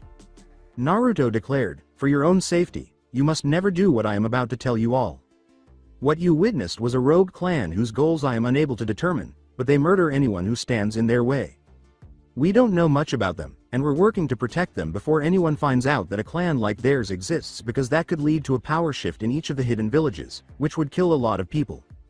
We can't answer all of your questions, but I'm sure you have more given that 2 of your teammates are involved. I know that's even more difficult for you, Neji, but consider it. When Sakura was killed, was it possible for someone from this clan to take her place? Why couldn't any of us recognize that she was a fraud? Consider what they might do to a person such as Kumo." Neji narrowed his eyes as Kakashi observed, and, "If you have any more questions, Neji, you can talk to the Hokage about it and he can fill you in if he thinks you need to know, but for now I am ordering you not to tell anyone unless you ask the Hokage permission first." According to Neji, "Very well." After glancing at Tazuna, Naruto questioned, "So what do you plan to do about the bridge?" "It's over, kid." Tazuna sighed. "Nobody is left to carry out the work, and all of our friends from the nearby village have passed away. Yes, there is, Naruto remarked. I'll show you a whole army of men who are willing to assist with your bridge if you just trust me, and let's go to the bridge. After staring at him for a few minutes, Tazuna said, Are you sure, kid? Yeah, so are you ready to work? Said Naruto. Tazuna inquired, What about my family? With a glance at Kakashi, Naruto remarked, The others can stay here and guard your families since most are out right now. Are you sure, Naruto? Kakashi asked as Naruto put it, Yeah, I'm sure. Guy said, Very well, Naruto, as Kakashi glanced at him. I wish you luck. Tazuna followed Naruto outside, and when they arrived at the bridge, Tazuna inquired, So where's this army? Around 200 people watched as Naruto shocked Tazuna by putting his hands together and declaring, Tajukage Bunshin no Jutsu. Naruto then added, Just tell them what to do and they will do it. Tazuna said, All right, here's what I need you to do, as he set down his sake jug. 3 weeks later, Tazuna remarked, I wish to thank you for completing this bridge for me and my people, though there were those I wish were here to see it completed with us, as Naruto and the others stood on the bridge, sighing. Naruto stated, I am sorry for the loss of your people and pray that the troubles that you never have to suffer again, so please don't mention anything you saw here, so that way if those people ever come back they won't attack you and your family. We definitely won't, Tazuna stated. Inform your Hokage that I will send the remaining funds as soon as I am able. Kakashi responded, We will, and again sorry for the loss of your people. Tazuna was staring at the bridge when she said, I guess the only thing left is to name this bridge. I think I will name it the Heroic Wave Memorial Bridge in honor of those who died for it. According to Tenten, I think that is a good idea. Sasuke looked at him and said, I still can't believe that Sakura was killed by those enemy ninja and we never realized it was an imposter. I know, Kakashi said. Tazuna turned and walked back with his family as he took out his book and began to leave, with the others following him slowly. Well, let's head back now. The guards were about to comment when Team Youth returned to Konoha because they didn't recognize Haku, but Kakashi interrupted, saying, Don't we have someone who wants to join Konoha after losing a team member on this mission? The teams went directly to the Hokage Tower and were soon allowed entry to see the Hokage after the guards stepped aside and let them pass, saying, Sorry for your lose. The third scowled and inquired, Where is Sakura? After glancing at the group and grinning until he noticed Haku and that Sakura was absent. I'm afraid she's Kia, sir, Kakashi said. He looked at Naruto and said, It seems that she had a run-in with our intruder we had a few months ago. I see, the third said with a frown. Okay, Team Youth, you are fired except for Guy, Kakashi, and Miss. Actually, sir, if I may, Naruto said, I would like to speak on Haku's behalf because I have known her here longer than anyone else. The third said, Very well, after glancing at Naruto the others can leave, and you can use your senses in Naruto's case to support her. The third team member asked, Now what is this all about? After the other young members of the team silently departed after glancing at them. First let me introduce Haku, former apprentice of Zabuza Momochi and the Crystal Ranger, Naruto said with a sigh as he took a seat. I see, said the third, nodding. Tell me now what transpired during this mission. To say that the third was shocked after hearing Naruto, Kakashi, Guy, and Haku's reports about the mission to Wave an hour later would be an understatement. He had heard about one student's death, which was not determined but was replaced, one missing nin, apprentice who turned into a Power Ranger, a three-way ambush that killed the client's threat, the capture of a Biju, and the loss of a whole village full of people. That's a lot to process. The third side who knows the truth, then. Tazuna and his family believed they wouldn't tell anyone because they lost many family friends, and then Neji would be the only other person who knows the whole truth.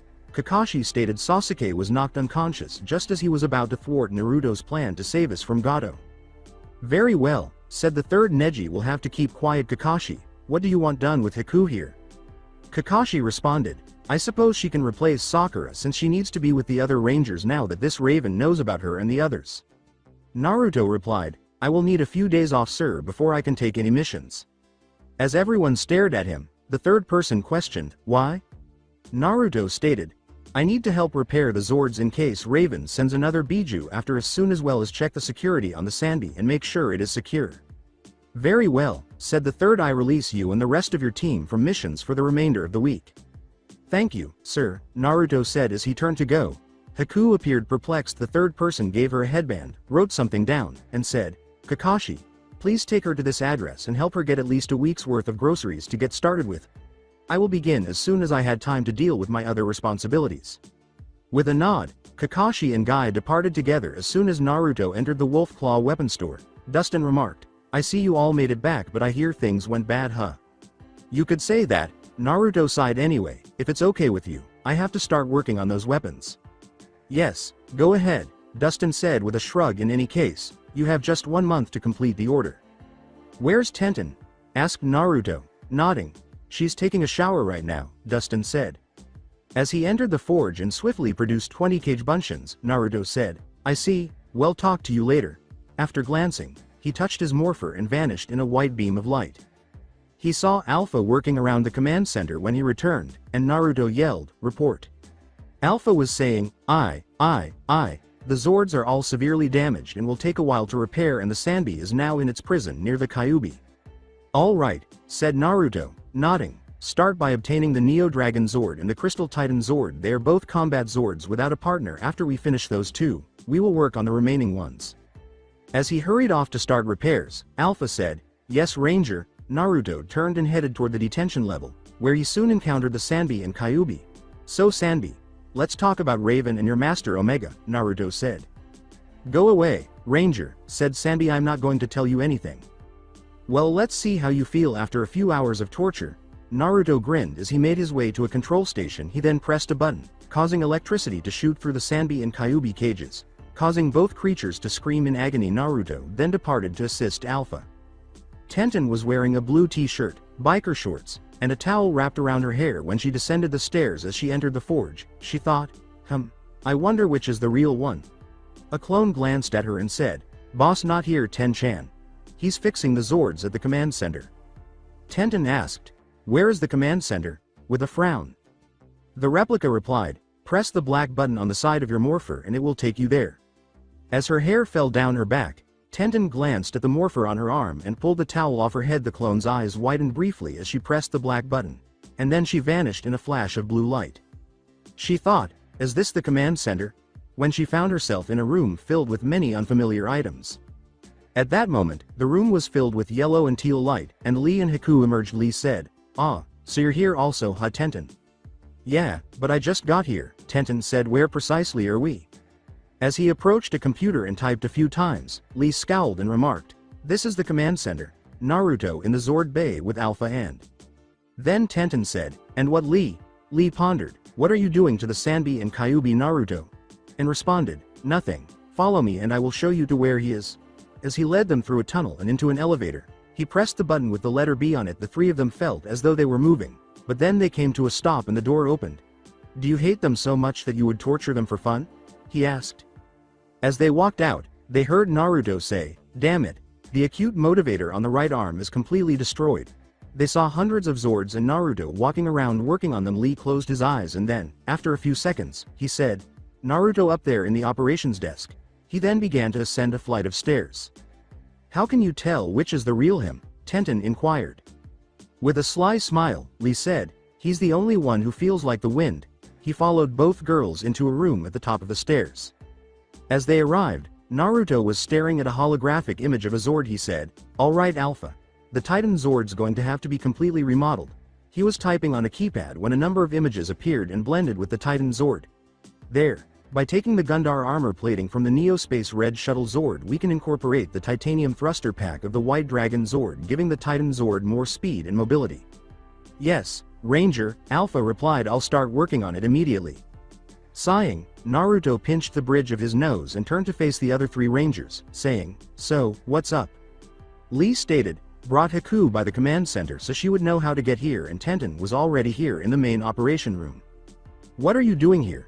Tenten inquired. Naruto remarked, I came by to assist Alpha and make some changes so that it will be simpler if we need to use the Zords again, because I don't know when we will need them again. I was preparing to check the Neo Dragon Zords updates and determine the best course of action for fixing it after updating the file on the Crystal Titan Zord, since I need to locate a supplier for the metal alloy we use for our Zords, which is not found on Earth. I will have to use the other Zords as parts for the time being. Is there anything we can do? Tenten inquired. Naruto replied, well, I suppose Lee can take you both down to the training room and have you work on your ranger fighting skills, since Tenten and Haku have been getting a rush course so far in all this. Haku questioned, what happened with the Sanbi, as Tenten scowled. Lee stiffened and Naruto responded, I have him and the Kyuubi both in the prison cells right now, and I will be interrogating them both later to see if they are willing to tell me anything about Raven or Omega. So they're just sitting there for now, Lee said with a frown. Lee was staring at Naruto. No, I have the cells torturing them at the moment with low-level electrical charges to show them I am not playing around and hopefully to make them talk. I see, Lee said. You knew that already, didn't you, Lee? Tenten inquired. I wanted to make sure that he's not just torturing them for the sake of getting revenge for Sensei. Lee said. I have no complaints now that I can see he isn't. Lee, I'm a ranger first and foremost, Naruto snorted. Although I dislike seeing other people suffer, we must stop Omega or else our entire planet will perish.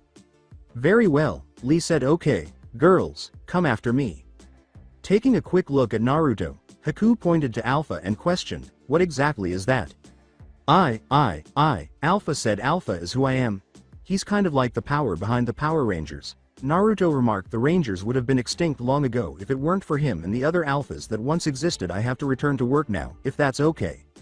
Tenten sighed and said, all right. As she turned and descended the stairs, she said, I can tell when I am not wanted.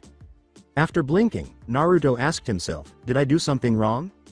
When Tenten reached the bottom of the stairs, she laughed and said, you may be the Rangers' leader, but you still have a lot to learn about women like Naruto. I'll try to make up for it by making you feel bad. As Lee and Haku joined her, she said, that will teach you to leave without asking me if I wanted to come help you. A month has passed since the return to Konoha and the conclusion of the mission to Wave. During that month, a number of minor incidents occurred in the Konoha village. Rewind. At her daughter's funeral, Mina Haruno sat in tears. It is the greatest honor a shinobi can have is to die for their village.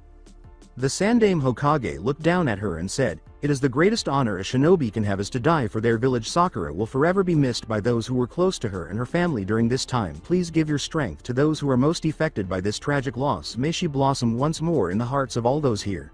He said this while looking down at the small group of people who had come to her funeral.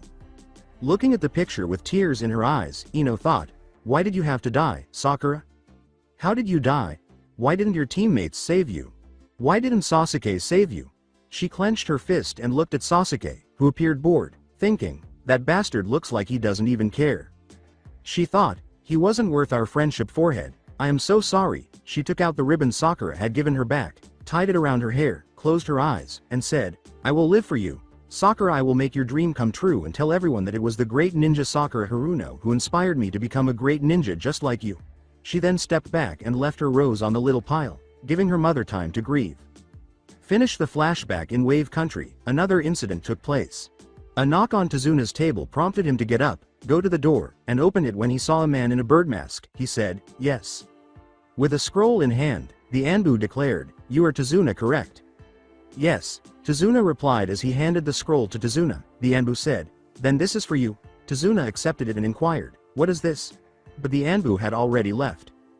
Tezuna read the scroll after opening it. Tezuna, I want to apologize for all of the agony and suffering that Gato and the renegade ninja group you heard about have caused you and your nation over the past few years. I have obtained all of Gato's legal matters and have signed them over to you because I want to ease some of your suffering. The payment for the mission you requested from Gato's unlawful activities has also been handled by me. Although I am aware that this cannot replace all of your lost friends and family, at least you can now fulfill your own and their dreams of a prosperous nation by allocating your current resources in a way that honors their wishes. Additionally, I've included a 1-year contract for 2 Anbu teams to be stationed in the town to assist with national security and protection until you can afford your own protection. I hope that after that time is up, you will let us know if you need anything else. Hokage Sandaime finished the flashback. It would be an understatement to say Tezuna was taken aback. Tezuna actually threw away his new bottle of sake when the first 100 people showed up to open offices for the shipping companies. It was only half empty, though. Haku replaced Sakura as a member of Team 7. In addition to working on some D-rank missions, the team youth engaged in numerous training activities, such as tree climbing, which Sasuke took a week to master while the others were already proficient. In addition to the 100 jumping jacks, sit-ups, push-ups, squats, punches with each arm, kicks with each leg, and evasive training, which required everyone to learn how to dodge rocks that Kakashi and Guy threw at them, but which Naruto demonstrated he was the best at because he could tell where they were coming from without even trying. Lee also made it through water walking, for which Tenten demonstrated she had better control than everyone else. However, Neji demonstrated why he was regarded as a prodigy in the Hyuga family's jutsu with the exception of Sasuke, who was jealous, The rest of the team was impressed when he demonstrated the Kaden against the Tenten twin rising dragon naturally. This prompted Naruto to show off his wind shield, which caused Neji to glare at him for being able to use them against her in addition to stopping Tenten weapons with less chakra. Tenten and Naruto went on multiple dates because Naruto felt bad about upsetting her, even though he had no idea what he had done and she wouldn't tell him. They went skydiving, had a picnic in the park where Tenten discovered Naruto could cook, watched a movie, had dinner at a restaurant, and watched sunsets a few times while chatting casually. To Dustin's delight, Naruto returned to the weapon shop and left clones to work there during the day, enabling him to complete his order for Dustin. Dustin, however, threatened to destroy the original Naruto Cage Bunshin if he injured his daughter, so he threw one of them in the furnace in the days that followed. Naruto continued to gaze at his body while experiencing the phantom pains associated with the memories of Cage Bunshin. In addition, Haku and Lee went on a date after Lee asked her out during a sparring match in which Haku defeated Lee by trapping him with her demonic ice mirrors and immobilizing his arms and legs with multiple Senbon needles. The Rangers trained in a virtual reality room in the command center, where they could practice using data from previous Ranger battles. In addition to training with their ninja team, they were also able to create Zord battles in the VR room using the schematics that Naruto and Alpha needed to repair the droids. But there were also bad things that happened before sending for Sasuke. The Sandaime scowled as he examined the form that a council messenger had just given him. Upon Sasuke's arrival, the Sandaime handed Sasuke the scroll and asked, "What is the meaning of this, Sasuke?" "It is what it says. It is I want the Uchiha property returned to their rightful owner," said Sasuke, grinning as he accepted the scroll. The Sandaime responded, "There is no proof that if there was even such an item that it belonged to the Uchiha clan." Sasuke replied, "The scroll I gave to the council shows otherwise, and you know there is such a device because those 4 idiots have them on their arms." Sasuke, who appeared bored, was glared at by the Sandaime, who said, "Anbu, send for Naruto for me." 10 minutes later, Naruto emerged in a whirl of leaves and looked at a smug-looking Sasuke before saying, "You wish to see me, Hokage-sama?" As he took the scroll from Sasuke and gave it to Naruto, the Sandaime replied, "Yes, here." "Sir," said Naruto after reading it, "I don't understand what this is referring to." Sasuke replied, "I want my property I found in my family scroll where they had one of those morphers you have on your arm that was stolen, and I have seen enough to know that you have all of the morphers, so that means you have the one that belonged to my family, and I demand the morpher be returned to its rightful owner." With a sardonic expression, Naruto said, "Rightful owner, huh? You were the one who requested this, right, Sasuke?" With a smug expression, Sasuke said, "Yeah, now give it to me or give me the one you have in its place." "Pardon me, Hokage-sama, but has Sasuke been declared clan head or heir of the Uchiha clan?" Naruto asked, glaring at the Sandaime and winking to get their attention. The Sandaime sighed and replied, "No, as of right now Itachi is still classified as the heir to the Uchiha clan, and since the clan head is dead, that means Itachi is the clan head now, even though he is a missing nin, and Itachi has never filed the paperwork declaring Sasuke as the clan heir." "Then that means that we have several avenues we can take at this time, Hokage-sama," Naruto said, as Sasuke, who was hearing this, clenched his fist in anger. 1. Sasuke here can be arrested for identity theft and fraud, which I believe means since he is a ninja of this village that his chakra will be sealed away for the next 5 years in prison. Sasuke let out a startled, "What?" Naruto disregarded him and replied, "The second avenue is that Sasuke here can be charged with destruction of village resources, since not only did this matter take up council time but also your precious time that could be used for the good of the village, which will have him locked away for 2 years, and he will have to surrender restitutions to the village for the loss that it has suffered because of his actions." Blood was dripping from Sasuke's clenched fist when the Sandaime remarked, "That is also true." Naruto continued, "There is also one other thing Sasuke can be charged with, and this one is the most severe. As you know, including yourself, less than 10 people in the entire elemental country knows about the item in question. All are sworn to S-rank secrecy and would never tell Sasuke here about them. Also the fact that until the day of the Kyuubi attack, all of the items in questions had never been in the elemental nations, and after that were all in the possession of myself and my sensei, meaning that either the scroll Sasuke claims he found was a fake or Sasuke was given it by someone who knows about the items, and since outside of those who are sworn to S-ran secrecy the only ones who know about them are the ones who are responsible for Sakura death, meaning it is enemies of Konoha, which means Sasuke is either a spy for this enemy, guilty of treason, or is an accessory to the death of Sakura, meaning he can be put to death." Hearing all of this, Sasuke went pale and uttered the words, "You can't do this." The Sandaime replied, Actually, the question is which one is it? If you tell me everything about how you got your hands on the scroll or the information about the item you're trying to take, then I will put a reprimand in your file until such time as you legally become clan head of the Uchiha clan. If you don't, then I will be forced to send you to Ibiki for torture and interrogation. Sasuke replied, "You can't do that. I am the only Uchiha in this village and you need me to pass on my bloodline," cockily. After pressing a button on his desk, the Sandaime uttered the words, "Send in my doctor." When an elderly-looking male doctor entered, Sasuke appeared perplexed and said, "Yes, Hokage-sama." The Sandaime responded, "Doctor, young Sasuke here has been inquiring about what he might expect if he were to be captured by his enemies concerning his bloodline. Would you give him the details for me?" Sasuke's eyes got wide and the doctor said, "Of course, Hokage-sama." Now the most obvious thing you would have to fear, Sasuke, is removal of your eyes to be transplanted in another user like your sensei Hitaki Kakashi had done. The next would be retrieval of genetic material with sperm and then blood transfusions to donated infants, followed by skin and bone grafts, and finally dissection. All of these are the most common practices of bloodline theft. There is of course the more traditional means where you would be strapped to a table after your eyes were removed, had IV hooked up to you to keep you sedated and alive, while women who have taken drugs or jutsu to ensure becoming pregnant would go through the traditional method. Does that help you understand the dangers of being captured by an enemy? With wide eyes, Sasuke nods in fear as he looks at the Hokage, who responds, "That is all, doctor." The doctor leaves and nods. The Sandaime responded, "Your excuse of your willingness for future Sharingan is not required, Sasuke. The fact is, by this act alone I can have you strapped to a table for the rest of your life before the hour is up. Normally I would not threaten such a thing, but I know for a fact only those associated with Naruto here have access to the item you're requesting, and the knowledge of the item is limited to 6 others outside of that group who would never tell you. That means that you had to receive the info for them from the group who killed Sakura, and I do not take the death of my ninja lightly." Now talk, as he unleashed some.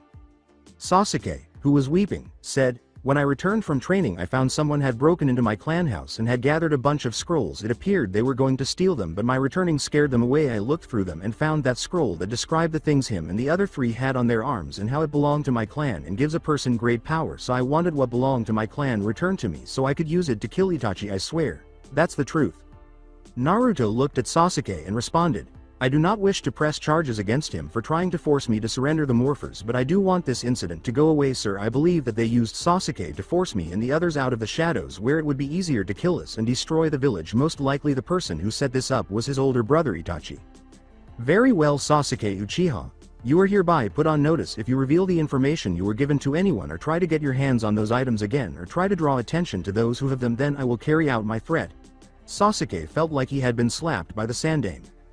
After Sasuke nodded and swallowed, the Sandaime uttered the words, "Dismissed, Uchiha." Sasuke hurried out of the room, and Naruto turned to face the Sandaime after the door had been shut.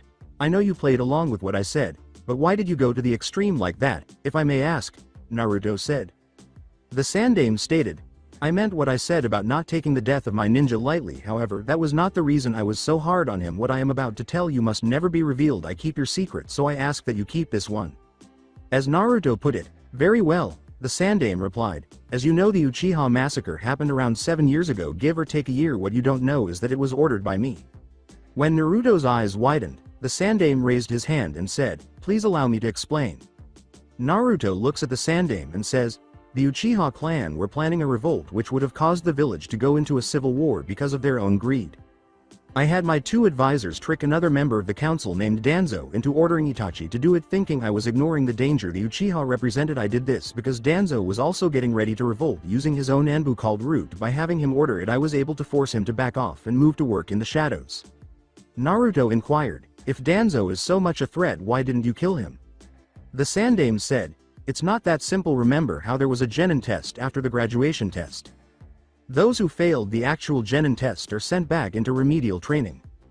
Danzo officially operates the remedial training course and he is good at 96% of those who enter the remedial course are then able to be used as supplementary ninja for the village in working at the hospitals, freeing doctors and nurses to tend to wounded and sick, while the remedial take care of cleaning of cloths, food, linen, supplies, inventory, and other things like that. They work in every part of the village as paper workers here, librarians, secretaries, bank tellers, and hundreds of other places. Without them then the village would shut down in a week. The other 4% though, Danzo fits into his root program, and this is where it gets to the part why I can't have him killed. Besides, Jiraiya Konoha has only one other full-time spy network, and that is ran by Danzo. Even now his root members are helping the village. I had him take over Gado shipping companies and give the legal ones to Dazuna, as well as sending some of the root Anbu to guard Wave for the next year.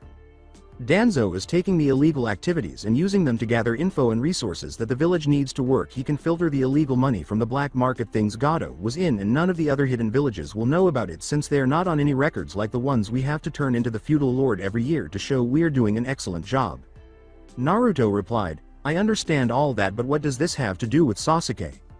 Naruto's eyes widened as the Sandame sighed and remarked, the person who was just in this room was not Sasuke Uchiha. Naruto inquired, what do you mean? The Sandame rubbed his eyes and said, Sasuke Uchiha died at the hands of his own brother the day of the Uchiha massacre when Itachi tried to use his Sharingan to make Sasuke hate him and want to restore his family honor. The Sasuke you saw just now was what was left after that event. He spent a week in the hospital with his mind completely destroyed by the Sharingan of Itachi. I had Inoichi Yamanaka go into Sasuke mind and create a new person using the info in Sasuke mind. Sasuke was turned into the perfect traitor that day. So far 36 times someone has offered Sasuke a chance for power to kill his brother if he would betray the village. Sasuke accepted, and once he made contact with the ones behind the attempts, his mind shuts down and a seal is activated that summons 10 squads of Anbu Black Ops to the location instantly, and the men are dealt with. When Sasuke wakes up he forgets all about the person who offered power and is back in his room at his home waiting until the next time someone tries to offer him power. With a frown, Naruto remarked, I understand what you are doing, but I do not like it and find it both inhuman and immoral. The Sandame replied, I know, but by doing this Sasuke is getting a chance at a life he never had when his mind was destroyed and saving the village. Naruto replied, but if what you said is true, then why did you threaten him like you did? Something's not adding up. The Sandame explained, that was a safety procedure. Sasuke's body is full of secrets from his clan bloodline. Sasuke's only other objective besides seeking power to kill his brother is protection of his bloodline. By threatening him like I did triggered the preset command, and Sasuke has now mentally classified the Ranger and the Morphers as a forbidden object. Since going after it would risk his bloodline that he has to protect, he will not remember this meeting, so only you and I will know what happened. I ask you to not tell anyone including the other Rangers about this and not treat him different than you already are.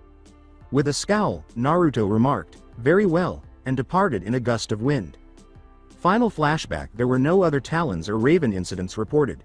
For the Chunin exams, Kakashi and Guy each nominated a team, and both teams were split into two groups despite their fear of provoking Kiba's ire and becoming troublesome to Shikamaru. Asuma and Kurenai declined to nominate their teams. Ignoring Sasuke's bloody nose from his attempt to punch the genin at the fictitious room 301, Naruto sighed as he entered. Haku inquired, do you ever think before you speak? Sasuke, you didn't even detect the genjutsu until I said something. Sasuke gave Haku a scowl but said nothing, and Naruto reflected, I still think the Hokage was smoking some fucked up shit when he thought Sasuke would make a good ranger along with all the other shit he has done. When they entered the room, Naruto noticed that most of the people were staring at him. He then turned to face Team 9 and remarked, there's the others. He then began to approach them, with Haku 3 steps to his right and behind him. As he followed Naruto, glaring at him, Sasuke simply grunted. Upon arriving at Team 9, Naruto remarked, anything worth mentioning? Lee stated, there are 3 teams here that are off. With a blink, Naruto questioned, really, why is that, Lee?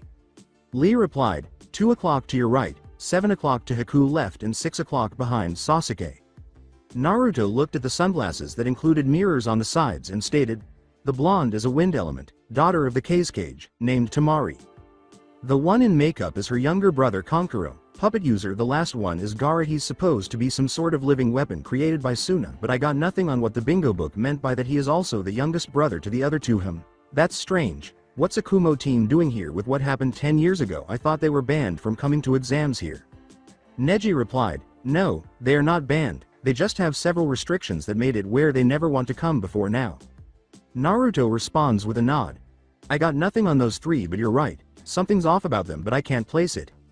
Then Haku said, what about the other team? Someone said, that would be the team from the new Hidden Sound Village. There's not any information on them since this is their first time in the exams. Can I help you with something? Naruto asked, scowling as he glanced at the silver-haired boy sitting a few feet away who was merely conversing.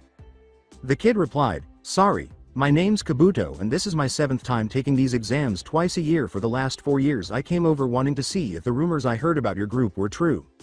Sasuke inquired. What rumors? There is a rumor that you are all members of an experimental group called the Power Rangers, Kabuto said, pushing his glasses up. As all of Team 7 and Team 9 turned to face Kabuto, Sasuke appeared perplexed, and Naruto questioned, where did you hear that? After removing a deck of cards, Kabuto selected 6 cards, sent chakra to each of them, and uttered the words. Lee Rock 15 years old Ranger of Lightning. Dead at the end of the year. Tenten 15 years old. Ranger in Water. Last year, I placed 2nd in my class. Hyuga Neji 15 years old Ranger on Earth. Last year's Rookie of the Year. Uchiha Sasuke 14 years old Ranger of Fire. This year's Rookie of the Year. Momochi Haku 15 years old. Ranger of Crystals replaced the recently departed Sakura Haruno in the village a few weeks ago. Namikaze Naruto 15 years old Ranger of the Wind. The Kyuubi no Kitsune Jinchuriki. Kabuto had a kunai at his throat, heart, kidney, and liver before he could speak. Gulping, Kabuto questioned, why are you attacking me? Gazing into Kabuto's eyes, Naruto questioned, where did you get that info? It's in the new bingo book I picked up last week, Kabuto said. Swallowing, he took out the bingo book and said, see. Well, your information is incorrect, Naruto said, scowling as he opened the book and turned the pages until he reached a page. As he threw the book back to Kabuto, who fled back to his team, he said, now get the hell out of here. Tenten inquired, what did it say? Basically what Kabuto said, Naruto remarked. It also had other members this year Genin class as Rangers. Sasuke inquired, what are these Rangers you and the others always talk about? He said, none of your business, Uchiha. A man said, settle down, I am your proctor for the first exam and my name is Ibiki. Remember it because you will be cursing it in hell. He laughed evilly, frightening a few people to death. Before Sasuke could say anything, a few puffs of smoke burst into the room. As Kakashi read his book, Guy and Kakashi sat at a table in the Chunin lounge with 2 bottles of water in front of them. Guy asked, what do you think about the teams, my eternal rival? While gazing out the window toward the academy. Kakashi replied, the weakest one there is Sasuke. Guy, and you know it, even with his Sharingan he is the weakest. Neji I would say will pass if he doesn't face anyone from the teams the others. Enough said. With a smirk on his face. Guy nods, and a woman wearing a Kumo Hiat and a Chunin vest approaches and says, hey, do you mind if I sit here? Kakashi asked, have we met before, miss? After both of them looked at her and shrugged, thinking, I've seen her face before, but can't remember where. The woman continued, you could say we met in passing 15 years ago, in the fall at a baby shower for a teammate of yours. It was like the biggest event of the year. Kakashi sighed and thought, 15 years ago in the fall was when Kyuubi attacked. I haven't ever been to a baby shower. Could she mean Naruto though? And responded, I see. Not that I don't mind seeing a pretty face, but why bring that event up? It was so long ago. The woman replied, forgive me. Where are my manners? My name is Ni Yugito. I just remember that baby shower because it was so much like my own, and I was hoping to talk to the event host of that party to see if I could work up a deal. I was hoping with a little information he could help free me up for the little one in my stomach. His eyes widened for a moment and he thought, I remember now, she's a Jinchuriki. She's in the bingo book. If she talking about the ceiling, then she wants to talk to the Hokage, but how does she know about removing demons? Could she be working for Raven? He continued. I believe I could arrange a meeting with the host for that party. I'm sure he could help you. Would you like to see him now? I mean, since the exam are already going on, and as long as you have an escort to show you're not messing with the exams, you could leave. I could be your escort and you can be mine. Guy, who shared Kakashi's thoughts, remarked, Yash, I will be both your escorts as well. Kakashi put his book away and said, sure, you interested, Ms. Yugito? As she gestured to the door and hooked arms with Guy and Kakashi, Yugito replied, sure, shall we? They then left the room. Following their exit from the room, Kakashi gives Guy a nod, and the 3 of them are shushed to the Hokage office. What's going on and why are you 3 not in the exam waiting room? The Sandaime asked, scowling as he looked up from his paperwork and saw Kakashi, Guy, and the Kumo Chunin. All 3 men were wide-eyed when Kakashi turned to face Yugito and said, allow me to formally introduce myself. Hokage-sama, I am Ni Yugito, Jinchuriki of the Nibi no Neko, and I wish to speak with the Power Rangers on behalf of the Raikage about Omega. I do not know what you are talking about, the Sandaime remarked with a frown. Yugito continued, then you must not know that Orochimaru is the Otokage of the Hidden Sound Village, that Sand and Sound are going to attack your village at the end of the Chunin exams using the Jinchuriki of the Ichibi as their main weapon, or that the Yanbi, Gobi, and Rokubi will also be attacking your village that day. As she gazed into the eyes of Sandame. After all three men were taken aback, the Sandame yelled, "Kakashi, get the White Ranger." Kakashi shushes away after nodding. Ibiki glared at Kakashi as he entered the room where the genin were taking tests. "What are you doing here, Kakashi? Can't you see we are having an exam?" Ibiki asked. Kakashi replied, "Sorry about that, Ibiki.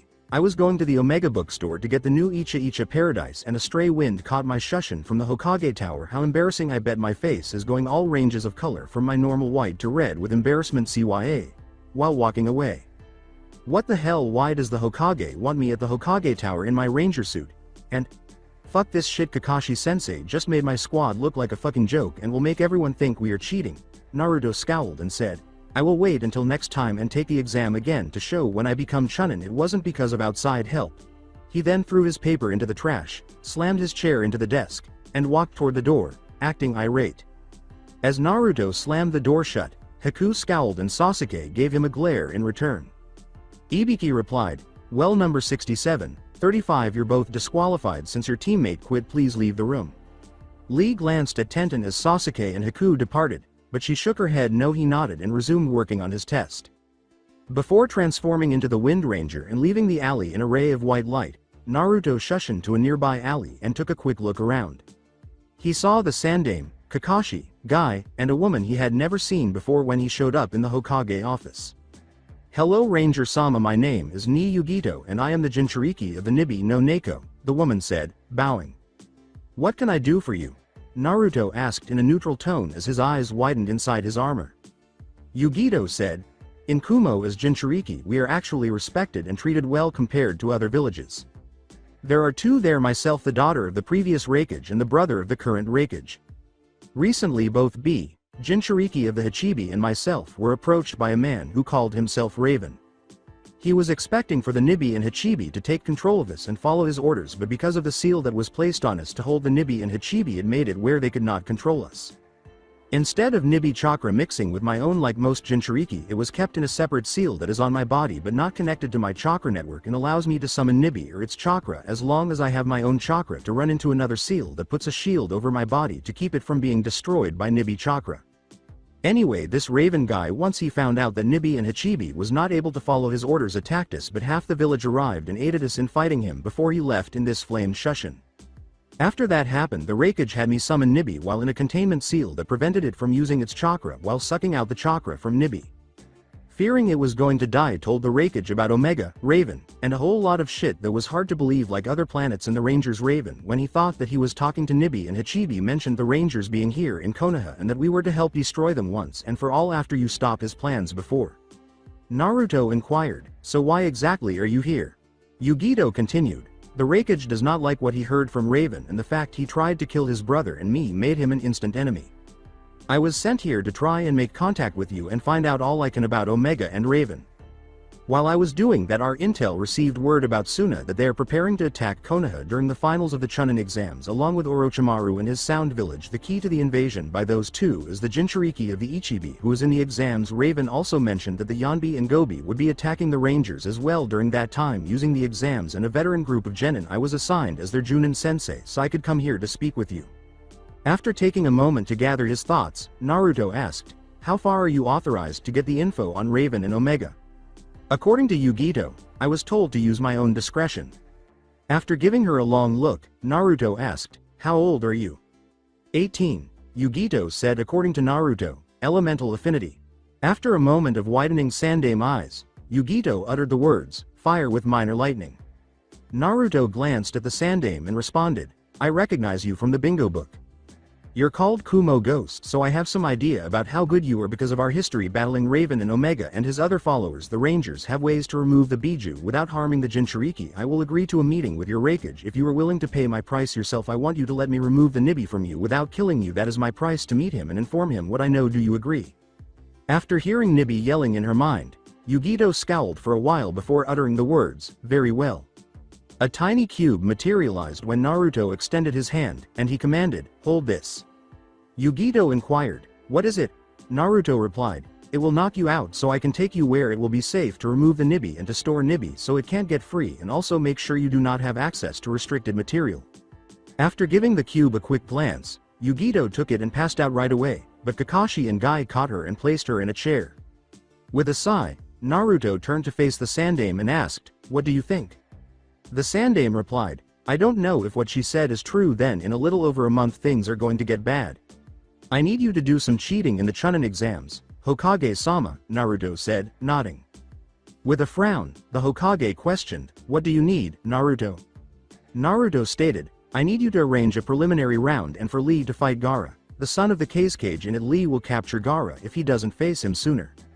You intend to remove the Ichibi from him," the Hokage remarked. Naruto stated, "If everything is as it seems, then we can get the Ichibi, Nibi, Sanbi, Yanbi, Rokubi, Hachibi and Kyubi all together, leaving only one left, which is the one who is off-world. It will also destroy Suna's secret weapon for the attack and hopefully stop it. If we get them, then we can quit playing Raven's game and force Omega out and into the open." As the Hokage put it, "But this could be a trap." Naruto replied, "I know, that is why I am going alone. Lee, Haku, and Tenten can continue the legacy if I die, and at least this way we cut their power in half with 4 of the Biju, and that will give us more time." With a frown, the Sandame remarked, "Very well, good luck." Naruto approached Yugito, placed his hand on his shoulder, and said, "Guy-sensei, Kakashi-sensei, if this is a trap and I don't make it back, watch over the other Rangers for me. I will have Alpha log you both into the command center security system. It's been fun." He then vanished in a white beam alongside Yugito. "He will be fine. His flames of youth burn brightly. In addition, Tenten will drag him from the gates of hell if he dies," Guy said, placing his hands on Kakashi's shoulder as he looked down. With a smile, Kakashi placed Guy's hand on his shoulder and said quietly, "Thanks, Guy, my eternal rival." Guy replied, "Think nothing of it, my eternal rival." After taking out his book, Kakashi remarked, You say something, Guy?" "Damn you and the cool hip attitude," Guy yells, and both men grin before slinking off. I, Ranger, what's going on?" Alpha exclaimed as Naruto and Yugito entered the command center. "Alpha, get the SPD room ready," Naruto said as he turned. Alpha walked out of the room, saying, "Right away, Ranger." After glancing down at Yugito's form, Naruto picked her up and carried her to the room Alpha was getting ready in. When he enters the room, he spots a bed in the center. He places her on the bed, takes a step back, and says, "Okay, Alpha, inside this girl is the Nibi, find and capture." A pole with lenses at the end shines a blue light down onto Yugito's body. A green line begins at her head and moves down, stopping when it reaches her stomach. Another line then forms, starting on her left hand and continuing across until it reaches halfway across her stomach. Another green line then begins at her feet and continues upward, stopping close to her stomach. Finally, a fourth line begins on her right hand and continues across until it stops. Red light shoots from the lenses into the area enclosed by the green lines as Alpha says, "Target identified and locked on Ranger capture mode engaged." A metal card then appears, and Naruto hears the words, "Let me go, you filthy humans. When I get free I will destroy you." Naruto walks over, grabs the card, and says, "Not today, Nibi," as he looks at the form of Nibi trapped in the SPD capture card. Without waiting for an answer, he said, "Alpha, please watch our guest while I seal Nibi with the others," and left. "Hello bitches, I got a new friend for you," he said as he walked over to the prison controls and inserted the card into a slot on the control panel, and Nibi appeared in a cage in the room where Sanbi and Kyubi were. Kyubi growled and uttered the word, "Nibi. According to Sanbi, so they got you also." Nibi replied, "Kyubi, you worthless piece of shit, can't you do anything right?" After shaking his head and turning a dial, Naruto heard the 3 demons scream in agony as they were mildly electrocuted. After 30 minutes, Naruto went back to the room where Yugito was and asked, "So is she alright?" as he noticed Alpha observing her. Alpha responded, "Yes, Rangers, it appears that no harm has befallen her." Naruto replied, "Good, while I prepare her for transport, scan the Raikage office in Kumo and get a beam setting for that location. I will be heading there with the girl here. I want you to watch me from the command center, and if something happens to me, I recorded instructions for you and the other Rangers in the central computer. See to it they're carried out." As he walked out of the room, Alpha said sadly, "I understand, Ranger, I'll get on it right away." Naruto turned, took a seat, and bided his time. When Yugito woke up an hour later, she asked, "Where are we and what happened?" as she looked around. The White Ranger said, "The Nibi has been extracted from you. Are you ready to see this Raikage of yours now?" And Naruto remained motionless. As she searched for the seal on her stomach, Yugito looked up and remarked, "It's really gone." When Naruto nods, she leaps forward and gives him a hug, saying, "Thank you." Yugito released Naruto when he heard a cough coming from the outside of the room. They both turned to face the Blue Ranger, and Naruto said, "Hi." The Blue Ranger replied, "Relax lover boy, I was here when she woke up and saw her hug you. I see we got a new guest in lockup." The White Ranger stated, "If what Yugito here says is true, then we may get the whole set in a month. I'm going to see the Raikage to verify what she said. If it's true, we might be able to get Raven and Omega both soon." "Can I have a private conversation with you before you depart?" asked Blue Ranger. As he left the room and shut the door, White said, "Sure, please wait here, Yugito." After it was closed, Blue shut down, and Tenten turned to face Naruto, who shut down as well. Tenten inquired, "What the hell's going on here, Naruto?" "What do you mean?" Naruto asked, scratching his head. "I heard the orders that you recorded in the computer. Now what's going on?" Tenten said with a scowl. Naruto took a breath and said, "I got a bad feeling about this. I just want to make sure you're all safe and can still continue to save our world if this falls through." As she sobbed and sounded emotional at the end, Tenten slapped him and said, "Don't you start talking like that. If you're already planning something to happen, then odds are it will. I don't want to see you something happen to you, please." Naruto wrapped his arms around her and rested on hers while whispering, "Tenten, I love you with all my heart. Your dad told me once that it wasn't about keeping you out that I needed to do. It was pull you, and I did that, and I never been happier. But you saw how Raven operates. He doesn't make mistakes like this, but he did with Haku, and he may have this time as well. But in case he didn't, then someone has to be there to stop him. But why can't we all go? A group is stronger than an individual," Tenten said in a sobbing voice. Recalling Tommy's words, Naruto closed his eyes and said, "But if this is a trap, who will be there to save the rest of the world? Your friends and family, the needs of the many." Squeezing her eyes, Tenten uttered, "But sometimes the needs of the few are more important, and I need you. I love you." "I know I love you also. Goodbye," Naruto said as he struck her neck, knocking her unconscious in a resting room. He caught her and carried her to a bed before transforming back into the White Ranger and going back to the room where Yugito was. He gave her a gentle kiss on the lips. "Are you ready to go?" he asked upon arriving. "Where's the other blue person?" Yugito inquired. Placed his hand on her shoulder, Naruto said, "Alpha, ready?" She returned to where she came from. "She was just giving me some last-minute intel."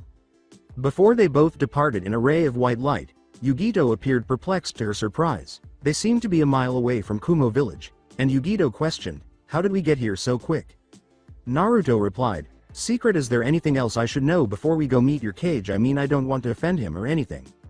Biting her lip, Yugito turned to face her village and said, "No, nothing you need to know." She then started to move in that direction. Naruto scowled and started to follow her, saying, "I see." After 5 minutes, they arrived at Kumo's gates, where the guards gave the White Ranger a quick glance before allowing them to pass. People were staring at him and pointing as they passed through the village, but they did not obstruct them. After 10 minutes or so, a guard came out the door and said, "The Raikage will see you now." The two had soon entered the Raikage tower and were standing outside the Raikage office, where the secretary was restlessly going about her duties. After Yugito left, the White Wind Ranger entered the office, looked around the room, raised a shield, and said, "Hello, Raven." He turned to face the guard standing next to the Raikage after entering. The guard took off his mask as the Raikage looked down and remarked, "Hello, coward. I see you are as stupid as I believed you were." The Wind Ranger murmured, "I knew it was too good to be true, so tell me, why did you betray everyone on this planet for this bastard Raikage?" The Raikage let out a sigh. "I'm sorry, but when he came to speak to Nibi and Hachibi, his men took nearly 500 hostages, including my own brother. I had no choice but to agree to his plans." "Nibi," Raven said, "where are the other Rangers?" "Nibi is no longer here. I extracted it from the girl. Tell me, was what she said true? Was her seal made where Nibi couldn't take over her?" Wind Ranger said, "Power down," as his armor vanished, and Yugito looked down. He then placed his hands behind him in a relaxed attention stance. Raven gave the Raikage a cut on the side of his face after he replied, "Yes." After he vanished from view, Raven scowled and said, "No matter, I kill the girl for the temporary loss of Nibi. After I kill you, she wasn't part of the deal to stay alive anyways. I got you, and without you the other Rangers are nothing. Goodbye, White Wind Ranger." Then, as Raven's claw hand passed through Naruto's chest, he gasped in agony. "I'll have my revenge," Naruto said, gasping for air as he coughed up blood. He then kicked Raven away with all of his strength and lunged forward toward Yugito, who was obviously terrified. He slapped his morpher on her wrist and said, "Good luck, Ranger," as he collapsed to the ground. The next instant, Raven screamed before turning and killing the Raikage, and Yugito vanished in a red beam. Alpha gave Yugito a sad look as she entered the command center and said, "Welcome, Ranger." When Yugito heard the voice, she blinked, shifted into a defensive position, and questioned, "Who or what are you?" "I am Alpha," Alpha declared here at the command center. "I assist the Rangers while I speak with the other Rangers. Kindly take a seat over there." "Wait," Yugito said. "What's happening? Why am I here and what happened? What became of that Raven guy and that blonde kid?" Alpha responded, "Please sit down, Ranger, and once the others get here I can explain everything." "Why are you calling me a Ranger?" inquired Yugito. With a sorrowful tone, Alpha turned away from her and said, "All will be revealed shortly, please sit." Yugito scowled before approaching and taking a seat. Alpha pressed a control panel button. Tenten, Lee, and Neji were all three jumping through the trees in the forest of death when the two morphers beeped. Stopping them all, Lee scowled, and Neji questioned, "What was that?" Tenten said, "Lee, we need to respond to them. As the morphers beeped once more, it might have to do with Naruto-kun." Lee touched his morpher and said, "Lee here. Go ahead." Lee replied, "All right." "Oh Lee, thank goodness," said the Alpha voice. "Are there any other Rangers in your area?" According to Tenten, "I'm here, Alpha." "Oh, thank God it's Blue Ranger," Alpha said. "While I speak with Haku, could you kindly grab your teammate Neji and bring them to the command center right away?" "Yeah, we're on our way," Lee replied after Neji gave his teammates a stern look. Lee remarked, "We will explain everything, but please trust us for now." Neji inquired, "What about the exams?" Tenten turned his back and said, "Neji, I ask you please, for all the faith you ever had in either Lee or myself, please come with us for this." With a frown, Neji remarked, "Very well." When Lee touched Neji, the three vanished in a flash of light. Haku was already there when they got there, and Neji scowled and questioned, "What the hell is Akumo Nin doing here?" Neji looked at Alpha and went wide-eyed, asking, "What the hell are you?" Alpha replied, "I can answer that. This is Alpha." Lee said he assists us. "Where is Naruto?" "Hello. Neji, Yugito, Lee, Haku, and Ten-chan. I know both Yugito and Neji must have a lot of questions about what is going on," said a hologram of Naruto after Alpha pressed a button. "The truth is that at least 4 Biju, along with Suna and Sound Village, will attack Konoha in a little more than a month, making everyone except Tenten and Yugito wide-eyed." Tenten inquired, "Where is the real Naruto at Alpha and not this hologram?" All of the Rangers turned to stare at Yugito in disbelief as she said, "Dead." Tenten snarled, "What the hell do you mean dead?" The hologram replied, "Calm down please Tenten, all will be explained as soon as I show Neji and Yugito the truth about Omega and Raven." Lee tried to contain his own tears by placing his hand on Tenten's shoulder as she closed her eyes and started to cry. "Now Neji and Yugito, it's time you both learned the truth about an evil being known as Omega, his generals such as Raven and the Biju." The hologram said with a sorrowful smile. Over the course of the next half hour, they were shown the history of the Power Rangers and what was happening. They then watched as Yugito and Naruto left the command center, then their journey through Kumo and into the Raikage Tower, where they saw Naruto die, but not before saving Yugito, the Raikage being slain, and the Hachibi being freed and attacking the hidden Cloud Village. "No, my home, my friends, they're all dead," Yugito said as everyone gasped when it was finished. Neji, who resented Kumo, looked, "My father was the one who replaced Hiyashi-sama when Kumo tried to kidnap Hinata. For years I hated the main branch of the Hyuga clan as well as Kumo, but I never wanted anything like that to happen to them." The hologram replied, "That was only a taste of what will happen here at the end of the Chunin exams. This may be our only chance to end this once and for all. I know you are all upset about the loss of all who perished in Kumo today, but I ask you no, I beg of you, please defend this planet from Omega and his minions." "But how can we stand up to them?" Neji inquired. Alpha came forward with a silver case, opened it, and revealed 2 morphers, saying, "With these." Glancing down, Yugito remarked, "But I already have one of those, Naruto." "It won't work for you." Lee said that particular one was made especially for Naruto and Naruto alone. "But even with these things, can we really stop the Biju, Raven, and Omega?" Yugito asked after taking a look at it. "What other options do you have?"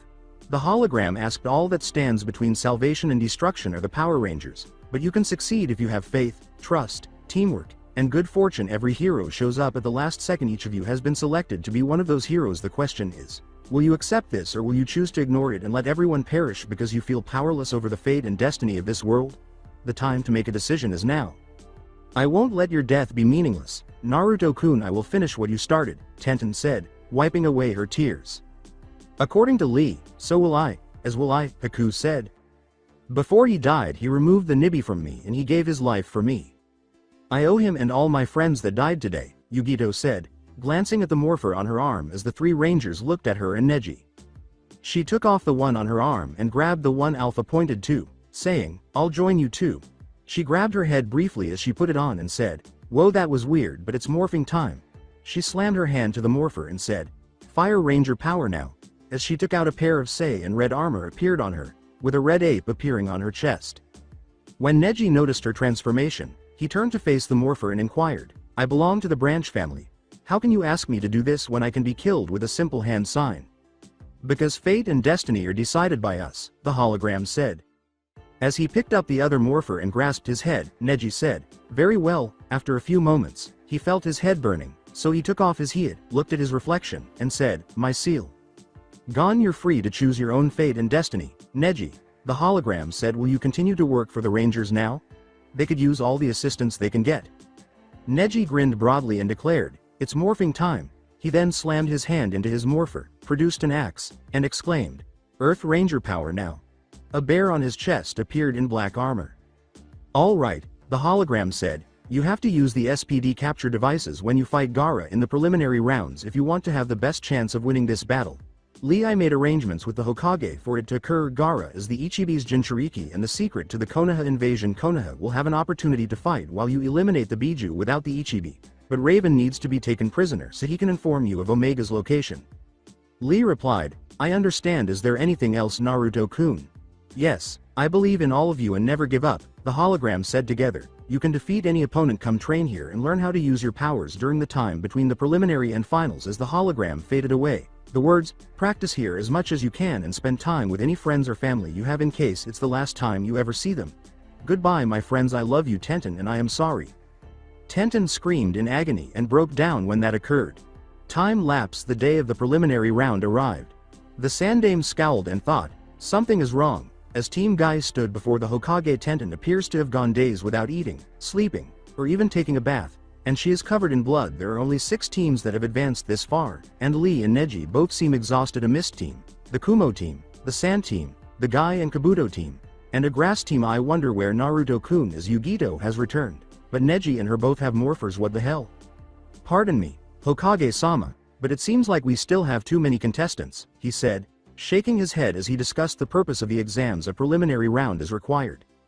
As he retreated on the balcony he was standing on, the Hokage remarked, "Very well. My name is Hyatt, and I am the proctor for this section of the test." Hyatt stated, "It is one-on-one from now on to decide who will face whom. 2 names will be chosen at random from the board behind me." The board scrolled through names and landed on. "Now let's see who the first match is against. Konkurosuna versus Danago, Cloud. Will everyone but those 2 please leave the floor?" Hyatt asked. Danago gave Yugito a curious look as the others ascended the stairs, and she nodded. Neji glanced at Yugito and then at Konkuro, grinning. With a sigh, Danago turned to face Neji and remarked, "You should give up." "Why?" said Konkuro, "I'm afraid I might kill you." To which Danago replied, "No, afraid I will kill you." Says Hyatt. First match, Danago vs Konkuro fight. As the arena's walls rushed forward at unfathomable speed and collided with Konkuro and Danago.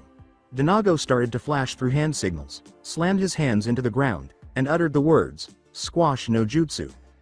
"What the hell?" exclaimed Hyatt, who had just managed to jump away in time.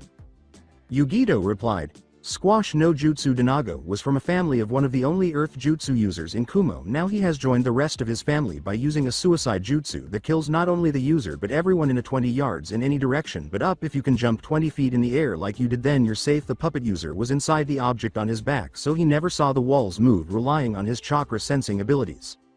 With the exception of the 3 squashed objects, Konkuro, Danago, and the puppet of the arena returned to normal as the walls melted away. After burning the bodies and shaking his head, Hyatt turned to face the screen. Tamarizand vs Tenten, Leaf. After wiping away her tears at her brother's death, Tamari turned to face Tenten. She then descended to the arena, where Hyatt glanced at both of them and uttered the words, "Tamari vs Tenten, ready, fight." Tenten threw a kunai with an exploding tag at the roof sprinkler system, and when it exploded, the sprinklers were activated. Tamari leapt back, removing her fan from her back. With a series of hand signals, Tenten declared, "Mizubunshin no jutsu." When 20 Mizubunshin entered the arena, they all flashed hand signals and yelled, "Exploding shockwave no jutsu."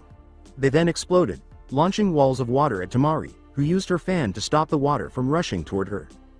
Tenten pushed a kunai into Temari's spine after using water shushin to emerge behind Temari. Tenten started to walk away with icy eyes as Temari screamed in agony, but she stopped 10 feet away and exclaimed, "Boom." Temari was killed when the kunai's tag exploded. As Baki watched in shock, he asked himself, how can both Temari and Konkuro be killed like this? The Sandame scowled at this, turned to face Tenten, and communicated with Guy via hand signals. After reading the message, Guy asked Tenten, "Why did you kill her when you already won the fight? Tenten, why are you looking so upset?" as he climbed up to the balcony. Tenten turned to face Guy, and as she fell to her knees, shocking everyone in the arena, she screamed in agony and started crying. Lee gave her a dejected look before stating, "It's about Naruto-kun." Guy responded, "What is it, Lee? What is wrong with Tenten that she would kill someone like that and show such emotions?" Neji stood against the wall and uttered the words, "Naruto along with the entire village of Kumo are dead." Guy gasped, turned to face his 3 pupils, and said, "But how are you sure?" "We are sure it was Raven." Lee remarked. Guy gestured to the Hokage and looked down, saying, "I see. I am sorry for your loss, Tenten and Lee." With wide eyes, Sandame closed them and nodded while shedding a tiny tear. Hyatt said, "Alright, let's see who the next 2 contestants are," while glancing at the screen after cleaning up Temari's body. Hideo, Cloud, versus Neji, Leaf. According to Hideo, "I give up."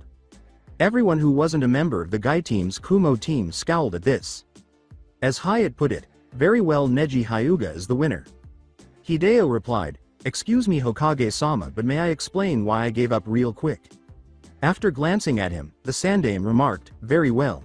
Hideo replied, "I gave up because our sensei informed us that our village was destroyed by a Biju attack. Sir, there is no Cloud Village any longer. My girlfriend Amy and I believe we are the last 2 Cloud Ninja left since Yugito sensei said after this she was going to do free lands. Since we have nothing left to go back to, if it would be possible, sir, could we join Konoha?" The Sandame stated, "I was just informed earlier about the same news, but I have yet to confirm the destruction of Kumo. If it is true, I will be willing to give you temporary status as genin with restrictions here, and after a probation period, if you show you are trustworthy, then you can join fully." Agreed. Hideo replied, "Thank you, Hokage-sama, and we both agree. If that is all, we would both like to officially withdraw now." The Sandame replied, "Very well, please wait out in the hall and I will have an Anbu take you to your hotel room." Both bowed before departing, and Yugito nodded slightly to the Guy team before heading out with her students. Hyatt replied, "Well, in that case, then let's see who our next 2 contestants are." Garazant versus Lee, Leaf. When a hand stopped Lee from pushing off the wall with his arms crossed and moving toward the rail, he turned to face Tenten, who asked, "What are you going to do?" As he opened his eyes, which were glowing yellow with lightning flashing in them, Lee said, "Sensei told Naruto and I that our legacy was to defend the innocent and stop the evils of the universe. We only kill as a last resort. As ninja, we are trained to kill without thought or reason. I have killed aliens, monsters, and humans with Naruto death. I made a choice. I am who I am, a Power Ranger." Tenten remembered what Naruto had told her as she looked down.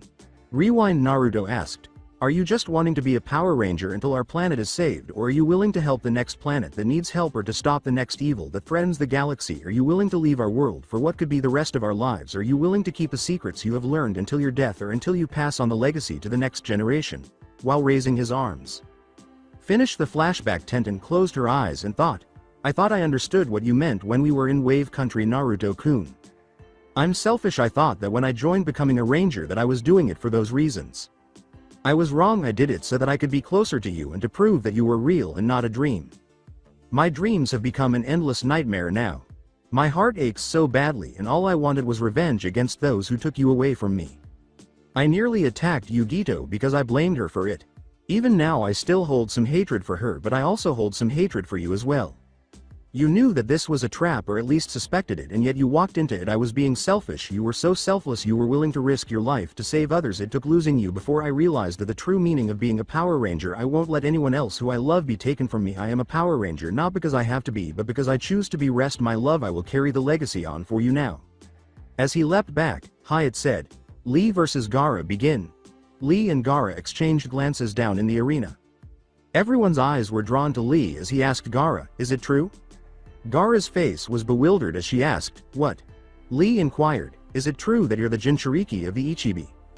As the sand surrounding his body started to transform into a 6'5" Shukaku, Gaara grabbed his head and asked, "What do you think, Ranger?"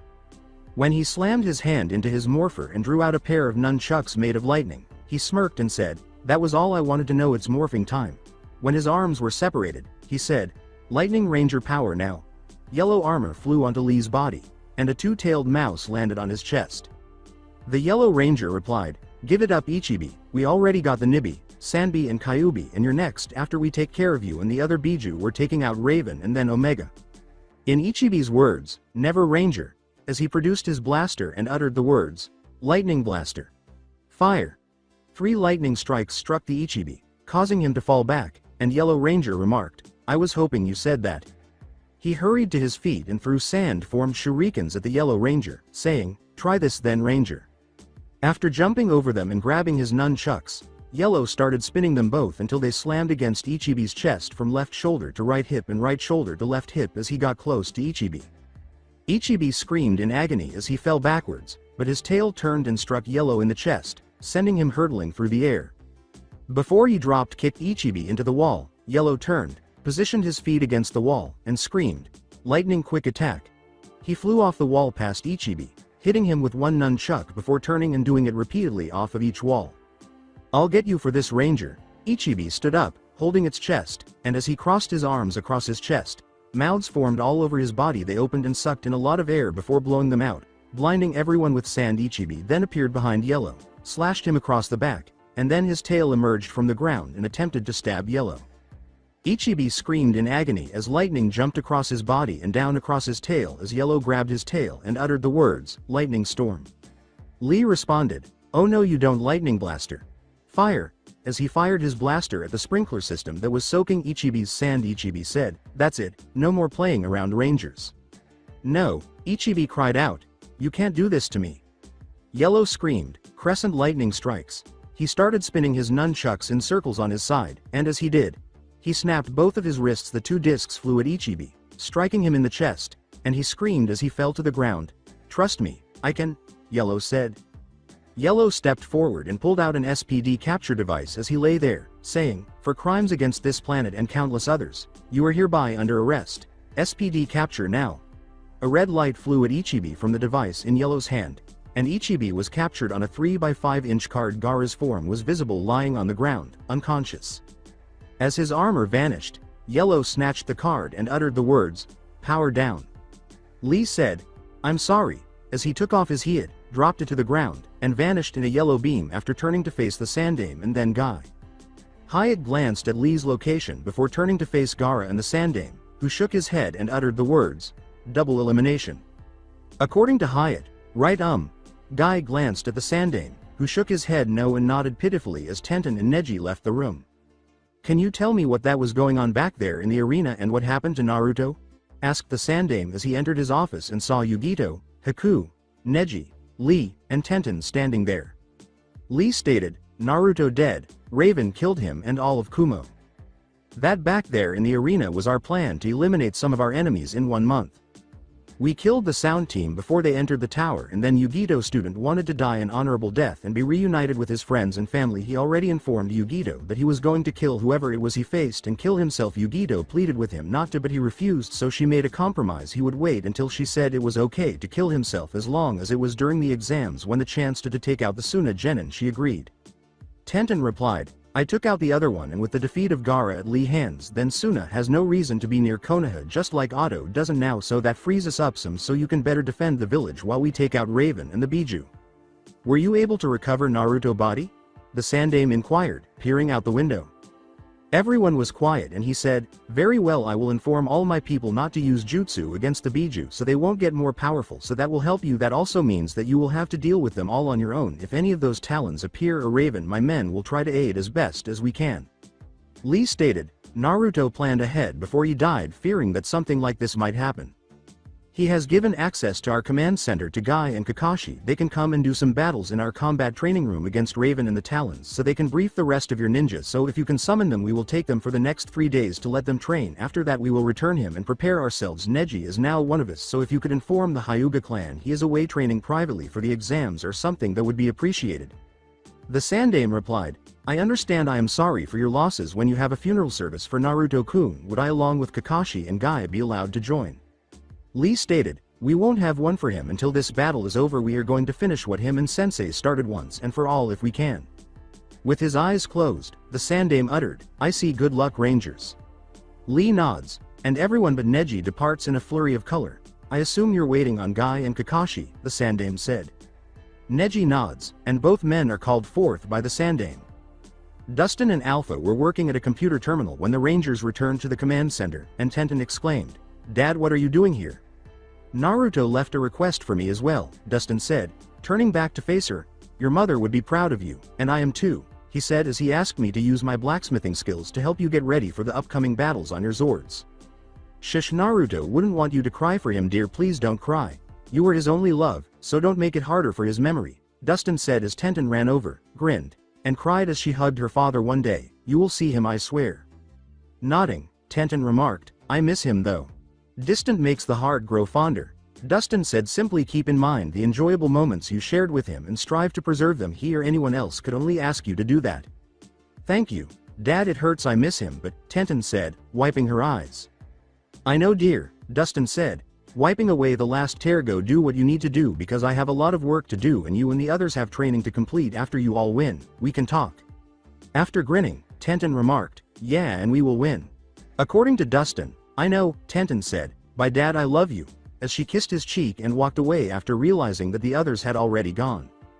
Upon her departure, he gazed at Naruto's hologram and uttered the words, boy, if you were still here I would kill you for hurting my daughter. I just hope it was worth it wherever you are. It will be, said the hologram. Tenten is stronger than you may imagine, and I have faith in them. With a headshake, Dustin asked, now where were we, Alpha? 2 weeks have passed, and the Chunin exams are in 2 weeks. Tenten, gasping for air, said, all right, Lee, that was level 60, as she turned to face the enemy she had just destroyed. Are there any enemies of a higher level that we can combat? Panting, Lee added, I am afraid there is only 2 left and we can't beat that level. Yugito knelt down and questioned, why is that, Lee? Lee got up and said, the next level is only 2 enemies. They're the 2 strongest enemies that we can ever face. Neji laughed and replied, why do you act scared, Lee? That shark monster and the 10,000 Tanga warriors we just defeated were tough, so why do you say these 2 were more of a challenge than them? There have been instances in the past where Rangers have been manipulated by their adversaries and those who have betrayed other Rangers due to avarice, jealousy, and other factors, Lee said, closing his eyes, because we train to defeat another Ranger after level 60 in case they're an enemy. That is why it ends there. Even I am unaware of the secure location where each morpher downloads data from their Ranger to the central computer, although we can access it. According to Haku, but what Alpha?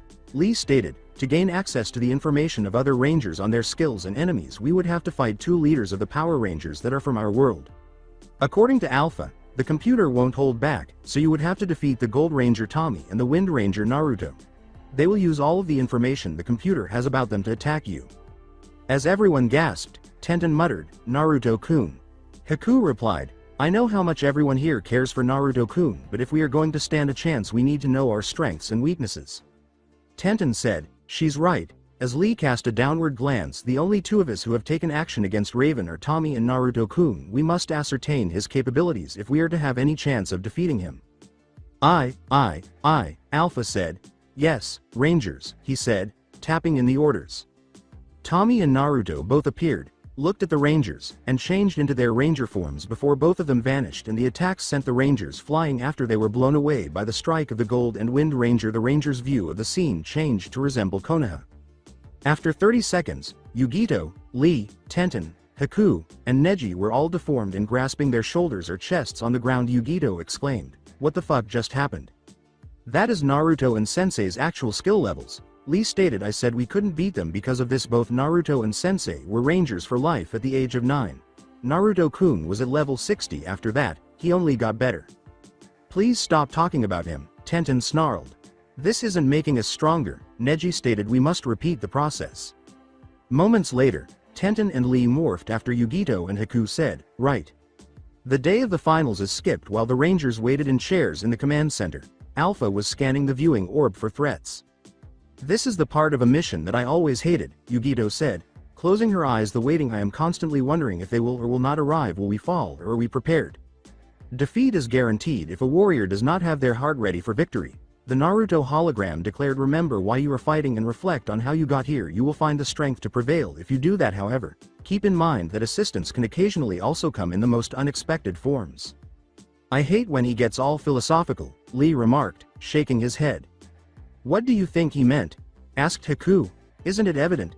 Yugito asked. He believed Sand and Sound would still be attacking Konoha when he made this. He intended for our adversaries to join us when they arrived. Tenten responded with, possible. I guess it's starting. What do you got, Alpha? Lee said as the command center's alarms went off. Alpha stated, Rangers, Sound and Sand both are attacking the village as we speak, but it appears that Konoha is prepared. As she got ready to change, Tenten said, we should go help. No, we wait, Lee said, grabbing her arm and shaking his head. We will be too exhausted to fight when the true enemy shows up. If we exhaust ourselves fighting them, we're not fighting this, not just yet. Tenten scowled and sat back down, saying, fine. Lee examined the viewing orb that displayed an aerial view of the assault. A frog appeared as they watched, and Tenten uttered the words, Gambunta, the summon of Jiraiya-sama and Yondaime-sama. Summon snakes. Standing 30 feet tall, emerged outside the village's walls. Tenten was restless as they watched the summoned snakes lose by having their heads severed, and he remarked, we should help them. Neji replied, not yet, Tenten, I agree with Lee on this. Tenten exhaled deeply, sighed, and asked, well, where are they? When the alarms sounded once more, Alpha exclaimed, Rangers, we got the Yonbi on scanners heading toward the village from the It Can't Be. When the Rangers stood up, Haku questioned, what's wrong, Alpha? It's Galdar, but Zordon destroyed him, Alpha said. Why is he fighting the Yonbi, and how is this possible? Both Galdar and Yonbi were over 30 feet tall when they engaged in combat, and Yonbi remarked, who are you and what do you think you're doing, Fleabag?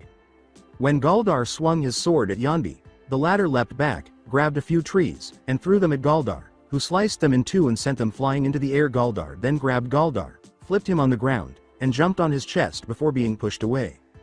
I am Galdar, he said, rising to his feet, and my Empress has commanded me to come here to defeat you, fulfilling a favor. Yonbi jumped on Galdar after he was hit by a blast of water in the back, pinning him down and saying, no matter, you will soon be dead. He raised both of his fists above his head and started to bring them down on Galdar's head, but a bony foot kicked him. Am I the only one freaked out by this? Lee asked in the command center. Who are those two? The Gobi is the one who sent the water attack, and Rita's sister, is the other one made of bone. Alpha stated. Zordon destroyed him, too. He rubbed his dome head and said, I have no idea what's going on. When he pulled up Galdar back at the battlefield, Rito said, you okay, Galdar? After giving him a shove, Galdar asked, what kept you? Rito replied, sorry I'm late, I got lost on the road of life.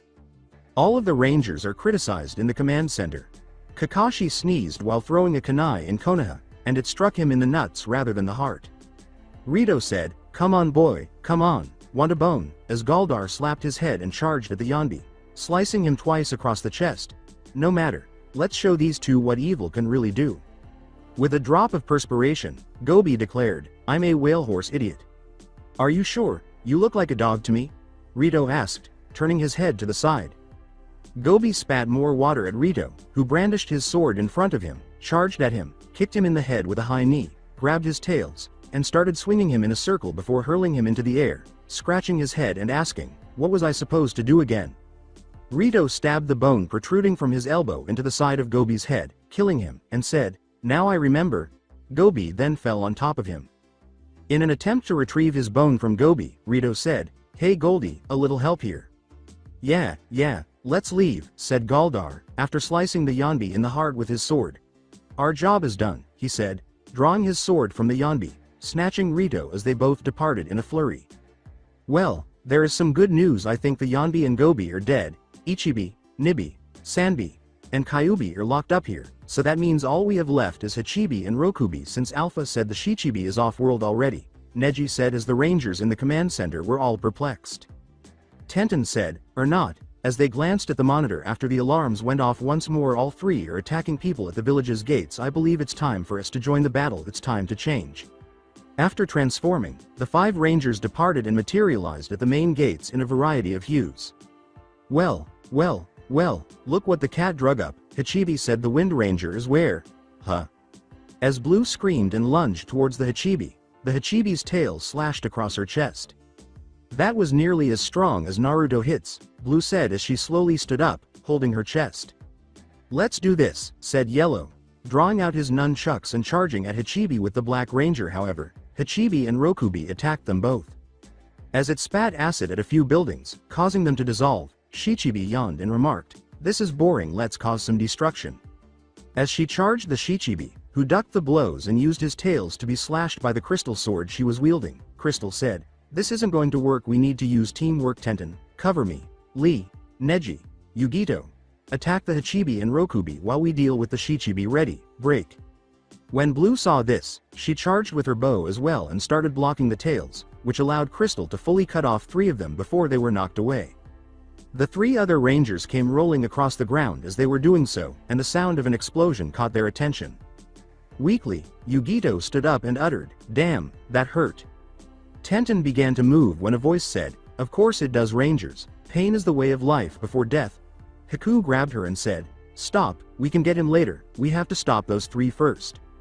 As Tenten put it, "I don't care, he killed Naruto-kun." Haku replied, "And Zabuza-sama, we both want revenge on him and we will, but not yet." As the 3 Biju started to grow, Raven yawned and yelled, "Please Rangers, without the Wind Ranger you're nothing, and to prove it, try and stop them." He then directed a beam of energy from his hands at them. As the 3 Biju finished growing, 10 energy beams struck them in the chest, causing them to fall back to the ground. A red light beam emerged from the sky, forming a pyramid on the ground around them. The 3 Biju then started to float into the air and transformed into 3 SPD capture cards. "What is the meaning of this?" cried Raven with the Rangers perplexed. Raven uttered the words, "I don't care. Talons, Akatsuki, destroy them." At that moment, 200 talons and 9 figures in black cloaks with red clouds surrounded them. After landing close to the Rangers, Kakashi and Guy remarked, "Need some help." "Get them," Raven said. An explosion was heard in the woods before anyone could move, and a blur emerged from them, kicking Raven in the back and sending him skidding across the ground. With wide eyes, Raven got to his feet and exclaimed, "How, I killed you. You fell for my trap." "Raven, recognize this," the White Wind Ranger said, holding up a small statue, to which Raven replied, "But how?" The Wind Ranger stated, "You were a fool, Raven. I knew it was a trap the whole time, so I used cloning technology to make a copy of myself and sent him with Yugito to Kumo. I knew you would report to Omega once you thought you killed me to report your success, so I made sure the clone that I sent had a special radiation in its blood that could be seen from space, so once you had his blood on your hands you lead me to Omega here," while holding the statue in his hands. Blue replied, "You bastard, I thought you were dead." The Wind Ranger stated, "Holograms are good, but ever see one good enough that would react to whatever your current mood was? I was using a remote relay to interact with you all, so if Raven here watched you all he would think he really did kill me while I went to another planet to have someone who owed the Power Rangers an old debt to send us some help for the Biju." Lee replied, "So that is where Rito and Galdar came in." Naruto replied, "Yeah, Alpha, take the statue here and the 3 Biju to the command center while we finish this once and for all." Naruto said, "Now, shall we dance?" As he vanished and the Akatsuki members burst into blood and body parts, and all 3 cards vanished with the statue. As the Talons attacked the other Rangers, Raven resurfaced and charged at Naruto, saying, "Attack, now." Naruto struck Raven with his sword, but Raven ducked and kicked Naruto, who then flipped and dropped Raven. Raven said, "Let's fight this in the air," as he took off after they both flipped up as they hit the ground. As the wind around him increased and he was hurled into the air with tiny cyclones beneath his feet, Naruto exclaimed, "Gladly." The other Rangers on the ground were engaged in combat with the Talons in groups of 5, and each of the 5 would be destroyed. Lee leapt into the air, drew his blaster, and yelled, "Lightning Blaster! Fire!" He then hurled multiple lightning balls at the Talons, destroying 7 of them. After observing these outcomes, the Tenten, Haku, and Yugito also hurled water, ice, and fireballs at the Talons, destroying 20. As 30 Talons were impaled by spikes that sprang from the ground and caused them to burst into feathers, the Black Ranger lifted his fist into the air and slammed them down on the ground while uttering the words, "Seismic spikes." Raven attempted to strike Naruto with his claws while he was in the air, but Naruto was thwarting each blow with his wind sword. The real Naruto kicked Raven in the back and said, "Kagebunshin no jutsu, a real cool jutsu if I do say so myself, now give it up, Raven." Raven had flown up higher where the sun would be in Naruto's eyes and then down to strike Naruto, who rose in smoke. Raven turned, gathered his wings, and dove toward the Rangers below, saying, "Never Ranger, I know your weakness." When Naruto saw this, he thought, "No," and dove after him as quickly as he could. Raven stopped his dive when they were about 12 feet off the ground by flying his wings out, but Naruto was unable to stop in time, and Raven slammed his claw into the side of Naruto's armor, causing him to scream in agony as he hit the ground. As he grew, Raven uttered, "And now I will destroy you all." When he did, Gambunta, who had been summoned again, attacked him right away. Naruto had demorphed, and Tenten ran over to him, saying, "Sorry Tenten, I got careless." Tenten replied, "Just hang in there Naruto, you did good, let us handle it from here." Holding his side, Naruto winced and uttered, "We got to stop him here and now." Tenten replied, "We will, Alpha, bring him to the command center now." "Yes, Ranger," Alpha replied. Tenten glared at Raven and turned to face the other Rangers who rushed to her, saying, "We need to finish this once and for all." Naruto bounded out of there in a ray of white light. Lee remarked, "What about Naruto?" Naruto at the command center, Tenten said he was hurt by Raven, but it won't kill him. "How can you be sure Tenten?" asked Neji. "Because that's my job," Tenten said. The others realized what she was going to do and imitated her, saying, "We need Megazord power now," as she raised her hand in the air. "Now let's do this." A bear, a frog, a mouse, an ape, and the Crystal Titan Zord ran toward the group. When he saw the approaching Zords, Gambunta, who had been knocked away by Raven, glared at the frog and said, "I am not amused." Lee said, "Let's bring them together team." The ape became chest armor. The frog attached itself to the right wrist like a glove. The mouse attached itself to the left wrist with its tails forming claws, and the bear formed into a pair of boots and leg guards that molded onto the Titan Zord. The Rangers went inside the new Megazord and commanded, "Elemental Titan Zord, go." As Raven launched himself into the air, the Frog Zord's tongue caught his foot, halting him and drawing him nearer to the Titan Zord. Raven tackled the Titan Zord to the ground, using the pulling motion as a speed boost. He leapt to his feet, landing on the Zord's chest, sending sparks flying, and Gambunta kicked him in the back while yelling, "Don't forget me, bird." When the Mouse Zord's claws slashed Gambunta's wing, Raven attempted to cut him. When Raven screamed in agony while clutching his wing, the Titan Zord rose to his feet, and Haku said, "Let's finish this." The Rangers yelled, "Elemental Titan Zord Elemental Strike." The sword was covered in a layer of fire, lightning, earth, and ice, and then it swung down across Raven's chest, causing him to burst into feathers. Following the Rangers' applause, Gambunta inquired, "Who are you?" As they split up and departed in beams of energy, the Titan Zord turned and declared, "We are the Power Rangers." Upon returning to the command center, they discovered Alpha in the medical wing with Naruto sitting in a bed with his side bandaged. Each of the Rangers gave him a different look as they entered and powered down.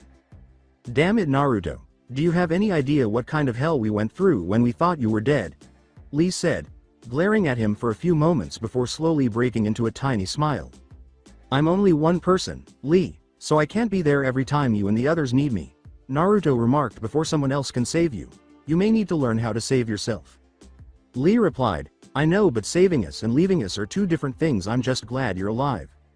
As Naruto put it, "Thanks Lee, would you mind giving us a few minutes?" asked Tenten. Tenten turned, locked the door, and said, "Do you have any idea how much you hurt me?" as the other Rangers hurried away after glancing at her. With a bewildered expression, Naruto uttered, "But I didn't touch you."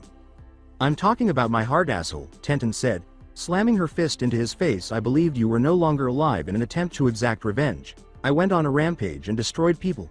Do you know what that did to me? I screamed the majority of it." "But you said you saw what I put in the computer before I knocked you out," said Naruto, bewildered. "Have you forgotten?" With a blink, Tenten replied, "Yeah, what about it?" "Didn't you read the part in my plans where I was sending a clone to Kumo and leaving the planet to get some extra help?" asked Naruto. "To keep you from becoming upset, I left a message for you on the main computer. Did you not read it?" Naruto remarked, "You didn't read it, did you? How much of what I put in the computer did you actually read?" as Tenten bit her lip.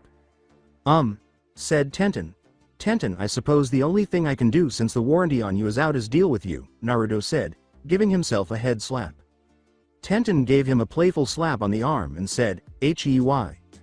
Naruto replied, "I wonder why your dad never told you I was alive though." Tenten's eyes widened and he questioned, "What? Your dad?" Naruto said, "Since we discussed what I needed him to work on today, he was aware that I was still alive." Tenten gasped for air afterward and yelled, "Daddy." Tenten asked, "What?" as Naruto smiled after she had calmed down. As Naruto put it, "There's the girl I love." Naruto closed his eyes and opened them after getting a lump on his head, but Tenten grinned and leaned in, saying, "I'm still mad at you." Pulling out a small ring, Naruto said, "Well, how about giving me the rest of our lives to make it up to you?" Before tackling Naruto, Tenten's eyes widened as she squealed, and he screamed, "Watch the side." Tenten kissed him and replied, "Yes. I love you, my love." Naruto said with a smile, "It's finally over now that we've destroyed Raven, found the statue for Omega, and dealt with the Biju." Tenten inquired, "What's going to happen now?" "We train, live, prepare, live, wait, and live," Naruto uttered. "The universe will eventually be overrun by a new evil, and it will be our responsibility to put an end to it. When I spoke with your father, he expressed his desire to work as our full-time mechanic. He has had enough of creating shurikens and kunais for unappreciative ninja. I gave him the opportunity to learn new skills so he could accompany us wherever we had to go and you wouldn't have to worry about leaving him." Tenten replied, "So how long do you think we will have for peace?" Tenten moaned into Naruto's shoulder as the alarm went off, and Naruto chuckled and remarked, "That's not the emergency alarm." Neji and Yugito were caught making out in the storage room once more, according to the alarm. Tenten said, "You kidding?" as his eyes widened. "Nope," Naruto said. "Your dad is probably yelling at them right now because the last time they did it, they knocked over things he needed, which infuriated him." Tenten replied, "I feel sorry for them. So what are we going to do with Omega and the Biju?" Omega Prison has already been destroyed after being launched into the sun. Naruto sighed. "The Biju will all be imprisoned in the world of Isolon, where they will spend the rest of their lives, after being sealed in SPD capture cards." "Won't they escape?" Tenten asked, his eyes widening. The statement from Naruto was, "No, nobody can escape Isolon." "Good," Tenten said. "I'm eager to get some much-needed rest." Naruto replied, me too," and pondered, "But for how long? Whenever evil arises again, the Power Rangers shall be waiting." So that's it for today. I hope you guys enjoyed it. Don't forget to like, share and subscribe to the channel for more awesome stories like this. Thank you. See you all in my next video.